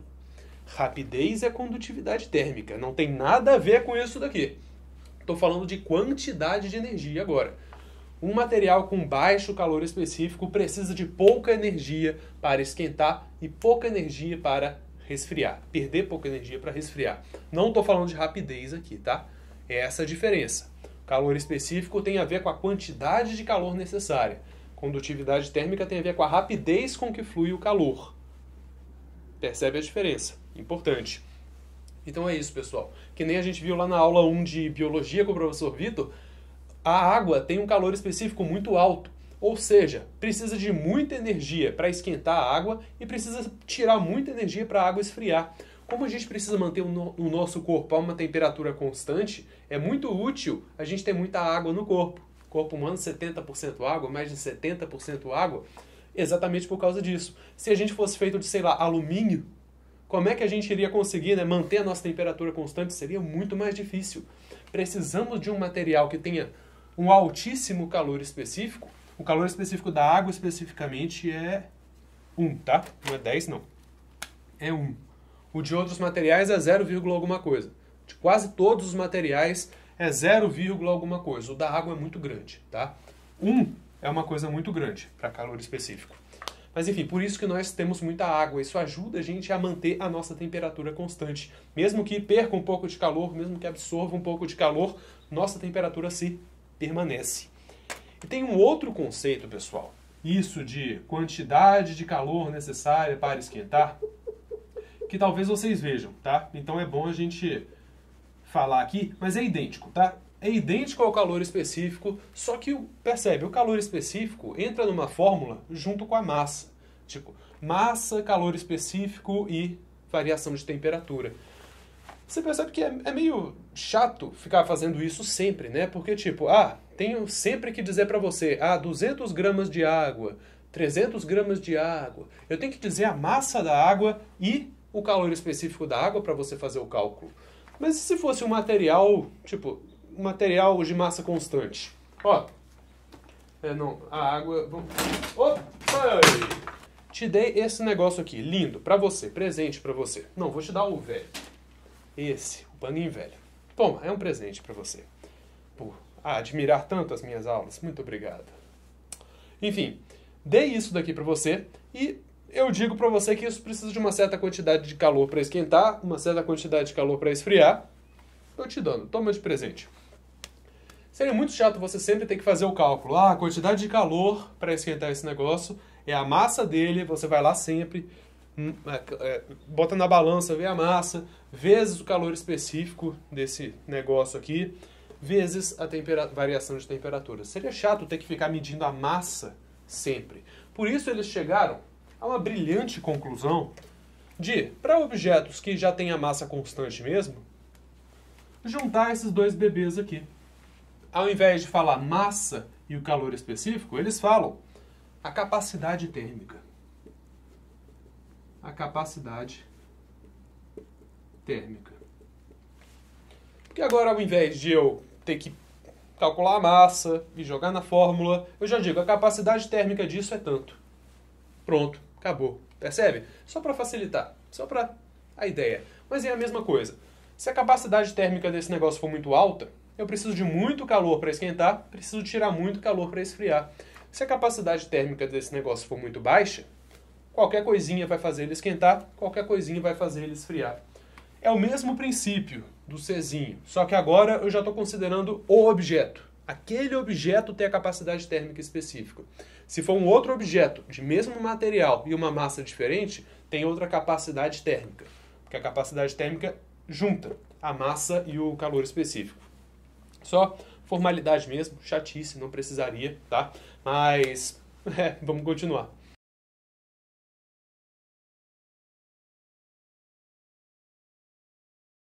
Bom, pessoal, essa questão daqui, só pra gente ilustrar essa ideia de troca de calor. Troca de calor agora, no caso, o quê? Entre uma água mais quente e uma água mais fria. né? Tudo de água, mas água mais quente, água mais fria, vai chegar no equilíbrio térmico. Humberto, se uma está a 25 e a outra está a 70, a ideia não é chegar no meio do caminho, tipo, a média, exatamente a média aritmética, né? Tipo, qual que é a média aritmética entre 25 e 70? 95, 47,5 graus, né? Exatamente na média? E não, seria exatamente na média se fosse a mesma quantidade de água quente e de água fria. Aí sim chegaria exatamente na média, porque é o mesmo material, tem o mesmo calor específico, então o que uma perder, a outra vai ganhar, e como são o mesmo material, né, a quantidade de calor que essa perder vai fazer ela perder uma certa temperatura, que seria a mesma quantidade de calor que essa iria receber, que iria aumentar a mesma temperatura. Se fosse a mesma quantidade de água, iria chegar exatamente na média. Mas a pergunta é, qual que tem que ser a razão entre a quantidade de água quente e a quantidade de água fria, para que no equilíbrio eu chegue exatamente aos 30 graus Celsius? Se fosse exatamente a mesma quantidade, iria chegar exatamente na média. E aí você já conclui, né? Poxa, se quer abaixo da média, eu vou ter que pegar mais água fria e menos água quente. Muita água fria, um pouquinho de água quente, para que eu consiga chegar exatamente nesses 30 graus Celsius. A pergunta é, não um pouquinho, né? Eles querem numericamente. E aí tinha várias formas de você fazer. Eu vou fazer primeiro da forma mais inteligente possível, depois eu vou fazer da forma um pouco menos inteligente, mas ainda inteligente, e depois eu vou fazer pelo método não inteligente.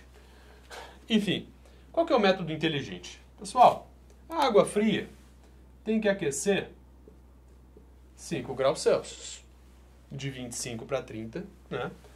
E a água quente tem que esfriar de 70 para 30, 40 graus Celsius. São água, tem o mesmo calor específico, ou seja, o calor que sair dessa daqui vai chegar nessa daqui, não está se dissipando o calor para o ambiente. O calor que essa perder, essa vai ganhar. Essa daqui tem que baixar 40 graus Celsius. Essa aqui tem que subir só 5. Ou seja, essa daqui tem que baixar 8 vezes essa daqui. 40, esse daqui é só 5. 8 vezes. Ou seja, de quanta água fria eu preciso a mais do que água quente? Preciso de 8 vezes a quantidade de água fria do que a quantidade de água quente. Se eu pegar 1 grama de água quente, eu preciso de 8 gramas de água fria. Porque se eu tenho que baixar 8 vezes isso daqui, e essa daqui subir só 5, eu preciso de 8 vezes a quantidade de água fria. E aí você já matava a questão. Quantidade de água quente dividido pela quantidade de água fria é igual a... Você sabe que a quantidade de água fria tem que ser 8 vezes a quantidade de água quente. 8 vezes a quantidade de água quente. Logo, 1 sobre 8, 0,125. E nós temos aí. Se fosse, por exemplo, para chegar exatamente na média, ou seja, essa caiu 30 e poucos... enfim, essa caiu alguma coisa e essa subiu exatamente a mesma coisa, qual que teria que ser a razão entre as massas? Seria igual a massa de um e a massa de outro. Mas como essa teve que cair 8 vezes mais, eu tenho que ter 8 vezes mais a quantidade de água fria. Esse é o jeito inteligente. Humberto, não entendi exatamente esse 8 vezes. Tudo bem, vamos fazer agora o jeito um pouco menos inteligente, mas ainda inteligente. O jeito um pouco menos inteligente, mas ainda inteligente é o seguinte. O calor perdido por essa água quente vai ser igual ao calor recebido por essa água fria. Todo o calor que essa perdeu, essa recebeu, até chegar no equilíbrio. Não foi perdido calor para o ambiente. Então a quantidade de calor que essa perdeu, calor perdido, vamos colocar assim, calor perdido, M vezes C, vezes a variação de temperatura. E o calor recebido é M vezes C, vezes ΔT. Calor específico da água é igual. A massa é o que a gente quer descobrir, a massa de um, a razão entre a massa de um e a massa do outro. Você sabe que o calor perdido é igual ao calor recebido. Um perdeu, o outro recebeu. Você sabe essa quantidade. E eu acho esse um jeito ainda inteligente de fazer, porque senão você iria ter que pensar nos sinais. Tipo, de 70 para 30, ΔT foi igual a menos 40. Logo, esse calor aqui seria menos alguma coisa. No momento que você pensa que já é o perdido, você já ignora o fato de ser menos. O fato de ser menos só seria usado para você ter que, por exemplo, fazer o somatório de coisas. Aí você sabe que esse é negativo, porque na verdade ele perdeu o calor. Mas se você já sabe que esse perdeu e esse recebeu, você ignora o sinal. Variação de temperatura 40, né? 40 para baixo, 40 perdido, digamos assim. Então qual que é a quantidade de calor perdido? A massa da água quente, vou colocar assim, vezes calor específico da água, vou colocar da água quente, mas é igual, vezes a variação de temperatura. E o calor recebido é a mesma coisa, quantidade da massa da água fria, vezes o calor da água fria, calor específico, vezes a variação de temperatura. 5. Você sabe que isso é igual a isso. Você quer a razão entre a quente e a fria. Vou passar a massa de água fria para cá, dividindo. Massa fria. Vou passar o calor específico da água de lá para cá, dividindo. E vou passar esse 40 para lá, né? Para ficar todas as incógnitas desse lado e todos os números daquele lado. Pronto. Agora eu sei que o calor de um é igual ao calor de outro. Os dois são água. Logo, a quantidade de massa da água quente dividido pela massa de água fria é igual a 5 dividido por 40, que é igual a exatamente 1/8 que a gente já tinha deduzido. Ou seja, 0,125. Quantidade de calor perdido é igual a quantidade de calor recebido. Aí você leva em consideração as massas.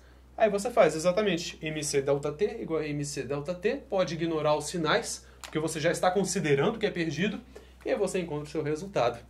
O jeito menos inteligente ainda de fazer é o seguinte. Não usar esse macetezinho de pensar no perdido. Você teria que pensar, variou a temperatura, é menos 40 sim. Aí você teria que pensar o seguinte, a somatória de todos os calores, o calor de um e o calor de outro, a somatória de todos os calores, somatória dos calores, digamos assim, tem que ser igual a 0. Aí você teria que pensar, tá bom, o negativo e o positivo vão ter que zerar, porque não perdeu calor para o ambiente, não recebeu calor do ambiente, a somatória dos calores teria que ser igual a 0. Aí você faria MC vezes menos 40, agora teria que levar em consideração o sinal, mais quantidade de calor que é a outra, né? MC vezes mais 5, porque aumentou. Somatória desses calores aí sim seria igual a 0. Dá na mesma, na verdade, do que esse outro jeito que eu fiz. Mas aqui é muito chato pensar na somatória dos calores. O que é somatório, Humberto? É somar tudo, né? O que um perdeu, o outro recebeu, então zerou, caso você some um negócio negativo com positivo. Tanto faz, mas eu acho mais chato. Então, menos 40 vezes MC. Eu vou passar esse somando para lá, subtraindo para ficar igual a menos 5MC. Ou seja, era mais 5MC, passei para lá menos 5MC. Menos e menos, posso trocar os sinais, multiplicar aqui e ali por menos. Você quer a razão entre a massa quente e a massa fria. Vou fazer a mesma coisa, passar o MC para cá dividindo, passar o 40 para lá dividindo, e aí você acha aquela mesma coisa, né? Como os calores das águas são iguais, a razão entre a massa da água quente e a da fria é igual exatamente ao 1/8. Qual que seria a minha forma favorita de fazer? Se é 8 vezes a quantidade de variação, eu tenho que ter 8 vezes a quantidade da outra água. São, digamos assim, inversamente proporcionais, né? A quantidade de temperatura que tem que variar é inversamente proporcional à quantidade de água que eu tenho que ter aqui. Se eu tiver muita água quente, vai variar pouca a temperatura até chegar no equilíbrio. Se eu tiver pouca água quente, vai variar mais a temperatura até chegar no equilíbrio, porque eu tenho mais da outra água. Enfim, 3 formas de você fazer esse tipo de questão. No Enem 2019 também caiu uma questão assim, falando que queimaram castanhas e aí você sabia quanta energia tinha aquela castanha, e aí você sabe quanto da energia foi fornecida para a água, e aí você calculava a variação de temperatura da água. A gente vai resolver no último vídeo deste módulo aqui de física essa questão das castanhas. Enfim, o que eu tenho aqui para mostrar para vocês agora? Agora eu falei para vocês do calor sensível, que tem a ver com a variação da temperatura, para mais ou para menos, mas também vou falar agora do calor latente para vocês. Falei que tem as duas coisas, né? Variar a temperatura e mudar o estado físico. Calor latente, pessoal, é uma coisa que eu só imagino caindo no Enem em forma de teoria, tá?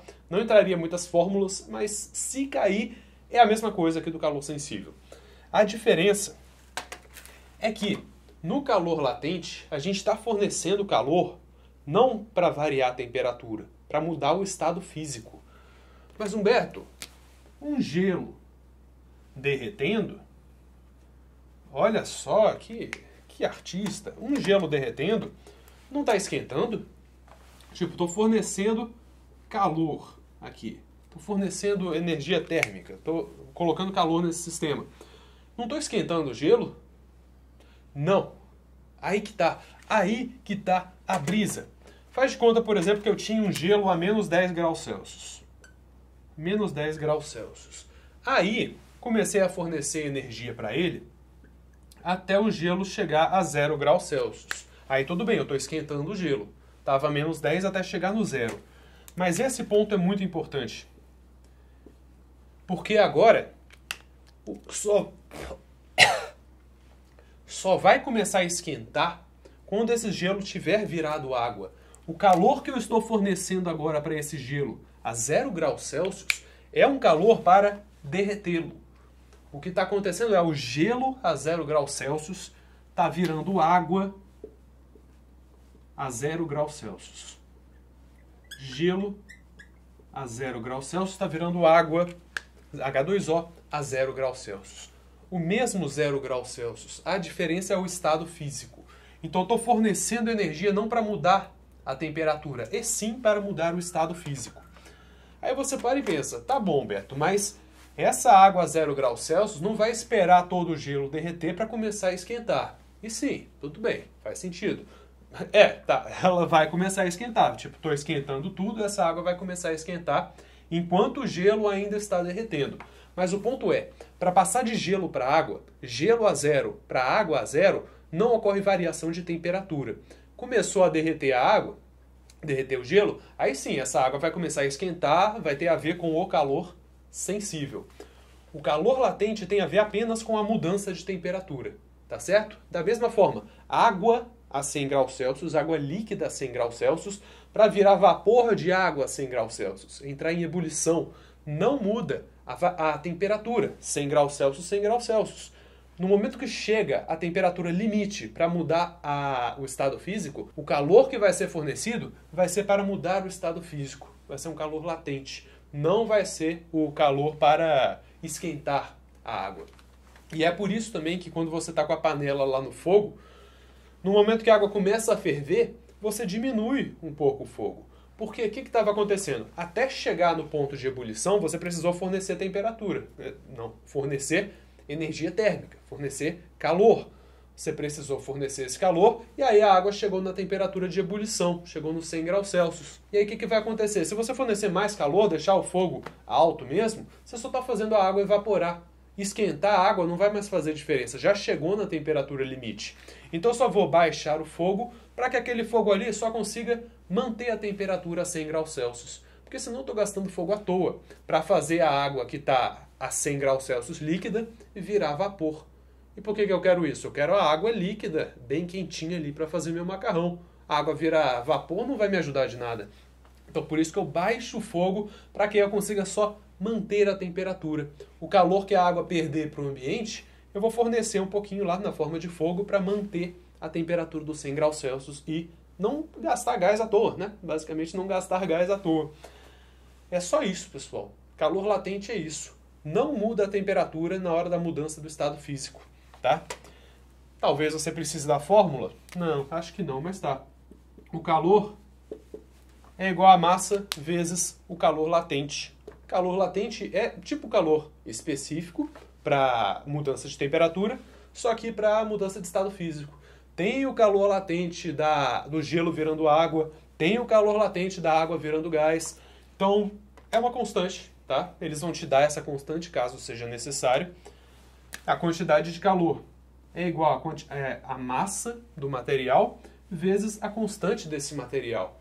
Percebe que não tem variação de temperatura, por quê? Porque não varia a temperatura. Só isso. Essa é a fórmula do Kimala. Tinha o Kimacete, esse daqui é o Kimala. Você vai precisar disso? Não vai. Não vai, tá? Calor latente eu imagino que não caia. Se cair vai ser teoria. Mas vamos fazer de conta. Eu tinha um gelo a menos 10 graus Celsius e eu quero que chegue a vapor a 120 graus Celsius. Quais que seriam os estágios disso daqui? Eu precisaria fornecer calor para o gelo passar para 0 graus Celsius. Ou seja, eu teria que calcular aqui o calor específico do gelo, né? Eu precisaria, daqui, usar o Kimacete. Porque eu estou esquentando, variando a temperatura. Agora, para o gelo virar água. Água a 0 graus Celsius. Aqui eu usaria o Kimala para mudar de estado físico. Para chegar a vapor a 120, eu precisaria primeiro esquentar a água até chegar a 100 graus Celsius. Aqui eu usaria o Kimacete de novo. Aí depois, para passar a água para vapor a 100 graus Celsius, vou colocar assim, vapor a 100 graus Celsius, eu usaria o Kimala para mudar o estado físico. E depois eu teria que esquentar o vapor de água para chegar a 120 graus Celsius. Aqui eu usaria o Kimacete de novo. O Kimacete, o calor sensível, vai ser usado para esquentar, ou seja, aumentar a temperatura. O calor latente vai ser a mudança de estado físico. E percebe que não mudou a temperatura nos estágios de mudança de estado físico. Só mudou o estado físico. Eu acho que nós encerramos aqui, rapaziada. Tem duas últimas coisas rapidinhas que eu quero falar com vocês. Depois a gente vai entrar na parte mais da termodinâmica, que aí eu acho bem legal mesmo. É uma, digamos, parte 2 da aula, assim. Não vou colocar em parte 2 porque vai dar menos de 1 hora. Depende, eu vou pensar se eu boto em parte 2 ou não. Enfim, vamos fechar agora aqui com dois últimos conceitozinhos. Uma potência do chuveiro, sempre falo de potência do chuveiro, e dilatação térmica. Vamos lá. Vamos imaginar o que está acontecendo. Potência do chuveiro. Falo tanto disso, né? O que faz o chuveiro? Esquenta. Esquenta o quê? A água. O que a gente está estudando nessa aula daqui? Esquentar água. Então nada mais justo do que falar um pouquinho de potência. Gente, o que eu falei para vocês que é a potência? É o watt. O que é o watt? Watt é a mesma coisa que joule a cada segundo. Ou seja, energia por tempo. Potência é quanta energia eu consigo fornecer em certo tempo. O que a gente está falando nessa aula inteira aqui? Energia para esquentar alguma coisa. Energia térmica. Então, se eu tiver, por exemplo, um chuveiro de potência... Eu não sei nem o que é uma potência razoável de chuveiro. Vou inventar um número qualquer. 4.000 watts. Ou seja, 4.000 joules a cada segundo. A cada segundo esse chuveiro consegue fornecer 4.000 joules para a água que está passando nele. Joule é exatamente a quantidade de energia. E aí, se você sabe quanto de energia está fornecendo em um certo tempo, você conseguiria calcular quanto que a água esquentou, por exemplo. A partir da fórmula Q igual a M vezes C vezes ΔT. Você sabe que está fornecendo 4.000 joules a cada segundo. Aí você pensa, opa, 4.000 joules a cada segundo. Vamos ver quanto que consegue variar a temperatura da água nesse 1 segundo. Em quanto tempo, sei lá, quanto de água está passando em 1 segundo? Vamos pensar assim, quanto de água passa em 1 segundo no chuveiro? Não consigo nem pensar um número razoável. Vamos chutar valores aqui mesmo. Quanto de água passa em 1 segundo? Meio litro. Vamos fazer de conta. Meio litro. Então a massa seria 0,5 quilogramas. O calor específico da água, percebe que agora a gente está falando de quê? De joules e quilogramas. Não seria mais 1 caloria por grama grau Celsius. Agora a gente está usando uma outra unidade para o calor específico da água, que é o 4.180 joules por quilograma grau Celsius. Ou joules por quilograma Kelvin. Esse seria o calor específico da água. Por quê? São iguais, tá? É a mesma coisa. É a mesmíssima coisa. A diferença é que, como a questão que eu estou te dando falou de joule, falou de quilograma, eu vou usar a constante que tem joule e quilograma. 4.180 joules por quilograma grau Celsius. Ok, eu tenho a quantidade de energia que eu estou fornecendo em 1 segundo. Eu tenho a quantidade de água que está passando nesse 1 segundo. Tenho o calor específico da água. Vamos calcular quanto que o chuveiro vai variar a temperatura dessa nossa água. 4.000 é igual a 0,5 vezes 4.180 vezes a variação de temperatura. A variação de temperatura vai ser aproximadamente 2 graus Celsius. Tá certo, né? Esse chuveiro é muito porcaria. Chuveiro é muito porcaria. Ou eu estou considerando, sei lá, que está passando muita água. Meio litro em 1 segundo? Meio litro. Meio litro. É isso daqui. Não passa meio litro disso daqui em 1 segundo de chuveiro de jeito nenhum. Tá? Deve passar uns 100 ml, alguma coisa assim. Agora sim. Agora faz sentido. Agora sim, variar uns 10 graus Celsius. Agora tá, esse chuveiro já tá começando a ficar mais possante. Quanto que passa de água no chuveiro? Vamos pesquisar? A vazão de um chuveiro pode variar de 6 a 60 litros por minuto. 6 a 60 litros por minuto. Ou seja, 0,1 a 1 quilo por minuto. Nossa, 1 quilo de água por minuto? Por segundo. Porque se a cada minuto vão 60, a cada segundo, que é 60 vezes menos, caramba, um chuveiro que consegue liberar 1 quilo de água, mano. 1 quilo de água por minuto, por segundo. Meu Deus, é uma cachoeira esse negócio. Mas tá, então agora fez sentido. 100 ml de água a cada segundo, esse chuveiro tá ok. Qual que é a potência de um chuveiro? Chuveiro elétrico, olha que interessante, um chuveiro elétrico tem por volta de uns 6.000 watts. 6.000 watts, então vão ser 6.000 joules a cada segundo, passando isso daqui. Ah, legal, esse chuveiro tá bom, hein, gente? Esse chuveiro tá bom. Enfim, não vamos nos aprofundar aqui. A ideia é, o chuveiro está esquentando a água, está fornecendo energia para a água. O que é fornecer energia? É o que a gente viu nas últimas aulas, ter a potência, né? Quanto de energia eu forneço em certo tempo. Potência do chuveiro, quanta energia eu forneço em certo tempo. Como nessa aula daqui a gente está falando de energia para ser térmica, ou seja, para esquentar a água, tem tudo a ver, tudo tem relação. A potência do chuveiro, a quantidade de energia que ele consegue fornecer, vai ser usada para esquentar a água e esquentar a água em uma certa variação de temperatura. Aqui eu só fui deduzindo, tá? Fui jogando números aleatórios. Mas é só essa ideia que eu quero que vocês tenham, tá? De variar a temperatura a partir da energia que o chuveiro está fornecendo para esquentar a água. Última coisa antes da gente partir para a termodinâmica, que aí sim, olha, transformações gasosas, termodinâmica, ciclo de Carnot, tudo isso, dilatação. Dilatação térmica. Os negócios aumentam quando esquentam e contraem quando esfriam. Olha, pessoal, sinceramente, pouco vocês precisam saber de dilatação térmica lá para a hora da prova. O que vocês precisam mesmo saber é, quanto mais quente estiver o material, maior ele vai estar. É isso. Dilatação térmica é justamente isso. Pega o material, esquenta ele vai crescer, ele vai aumentar. Pode não ser visível isso, né? Porque ele pode aumentar muito pouquinho, mas ele pode aumentar bastante também. Por exemplo, cada material vai aumentar uma certa quantidade a depender da constante dele. Cada material vai aumentar de certa forma. Pensa, por exemplo, num pote de vidro com tampa de metal. Você coloca, por exemplo, esse pote de vidro e tampa de metal na geladeira. Esfriou. Com o calor, quanto mais quente, dilata. Quanto mais frio, mais contrai.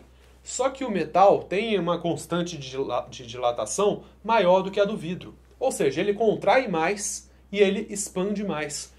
Ou seja, se eu colocar na geladeira, o metal vai contrair mais, o vidro vai contrair menos. Qual que é a sensação disso? É como se o metal tivesse apertado mais e aí fica mais difícil de eu abrir.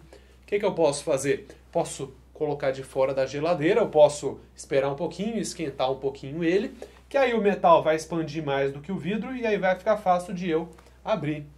Essa é a ideia.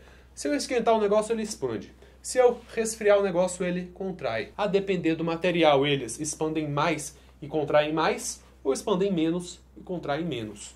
Se um material expande mais, ele também contrai mais. Ele é mais, digamos, sensível à temperatura para dilatar. Se for fácil para ele dilatar, vai ser fácil dele contrair também.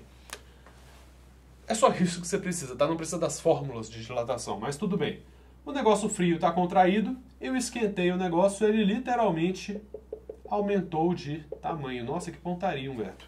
Ele literalmente aumenta de tamanho. É esse o fenômeno da dilatação. E, pessoal, dependendo do material, ele dilata mais ou dilata menos. Então, tem uma coisa muito interessante que se chama uma lâmina. Olha só. Chama lâmina bimetálica. Lâmina bimetálica. Lâmina bimetálica. Tem dois metais. Cada metal tem um coeficiente de dilatação específico. Um dilata mais do que o outro. Se tiver numa temperatura certinha, bonitinha, tá reto. Agora imagina que esse de baixo dilata mais. É mais fácil ele dilatar. Com a mesma variação de temperatura, ele dilata mais do que o outro. Vamos aumentar a temperatura desse negócio. Os dois vão dilatar. Mas esse daqui vai dilatar mais do que esse daqui. Esse daqui vai dilatar mais do que esse daqui. Mas elas estão coladas. Essas duas lâminas de metal estão coladas. Não tem como descolar. Então o que vai acontecer? Como essa vai ficar maior do que essa, vai dobrar. Ela vai abraçar por fora assim, então ela vai conseguir dobrar. Por isso que essa lâmina aqui pode ser usada para, sei lá, ser um indicador de temperatura. E isso daqui é muito inteligente, pessoal. Pode ser usado em várias formas. Por exemplo, um ferro de passar. Pensa assim, eu quero que o ferro de passar ele desligue a uma certa temperatura. A gente faz uma lâmina bimetálica de forma que ela comece a se dobrar quando chega nessa temperatura. Aí o circuito estava fechado, o circuito abriu, não passa mais corrente e aí não esquenta mais do que já estava esquentando. Pode ser usado como isso. Esse princípio, né, de coloca dois metais, um dilata mais do que o outro. Quando um dilata mais, vai dobrar. Você pode usar isso para várias coisas. Uma dessas coisas é isso do ferro de passar. Impedir o circuito de ficar aberto quando já chegar numa temperatura específica. Porque ao chegar na temperatura específica, dilatou o suficiente para dobrar e aí o circuito não fecha mais. Tipo, abre o circuito e por causa disso tem várias utilidades. Muito inteligente isso. Usa o princípio da dilatação térmica. Tem fórmulas, gente, não precisa das fórmulas, tá? Lá para a hora do Enem. Caiu uma questão de fórmula disso daqui no Enem 2012, se eu não me engano. Tipo, tem muito tempo que eles não cobram esse tipo de coisa. Ultimamente eles estão mais focados na teoria mesmo. Então se você domina essa parte da teoria, que dilata quando esquenta e contrai quando esfria, já está garantido para o Enem. E uma última coisa de teoria também, que pode cair, é um buraco numa placa de metal. As pessoas perguntam, se eu esquentar esse metal, o buraco aumenta ou o buraco diminui? Olha só, vou colocar assim, ó. O buraco aumenta ou o buraco diminui? Esquentei esse negócio. A placa vai aumentar. A placa vai aumentar. Mas aí aumentar.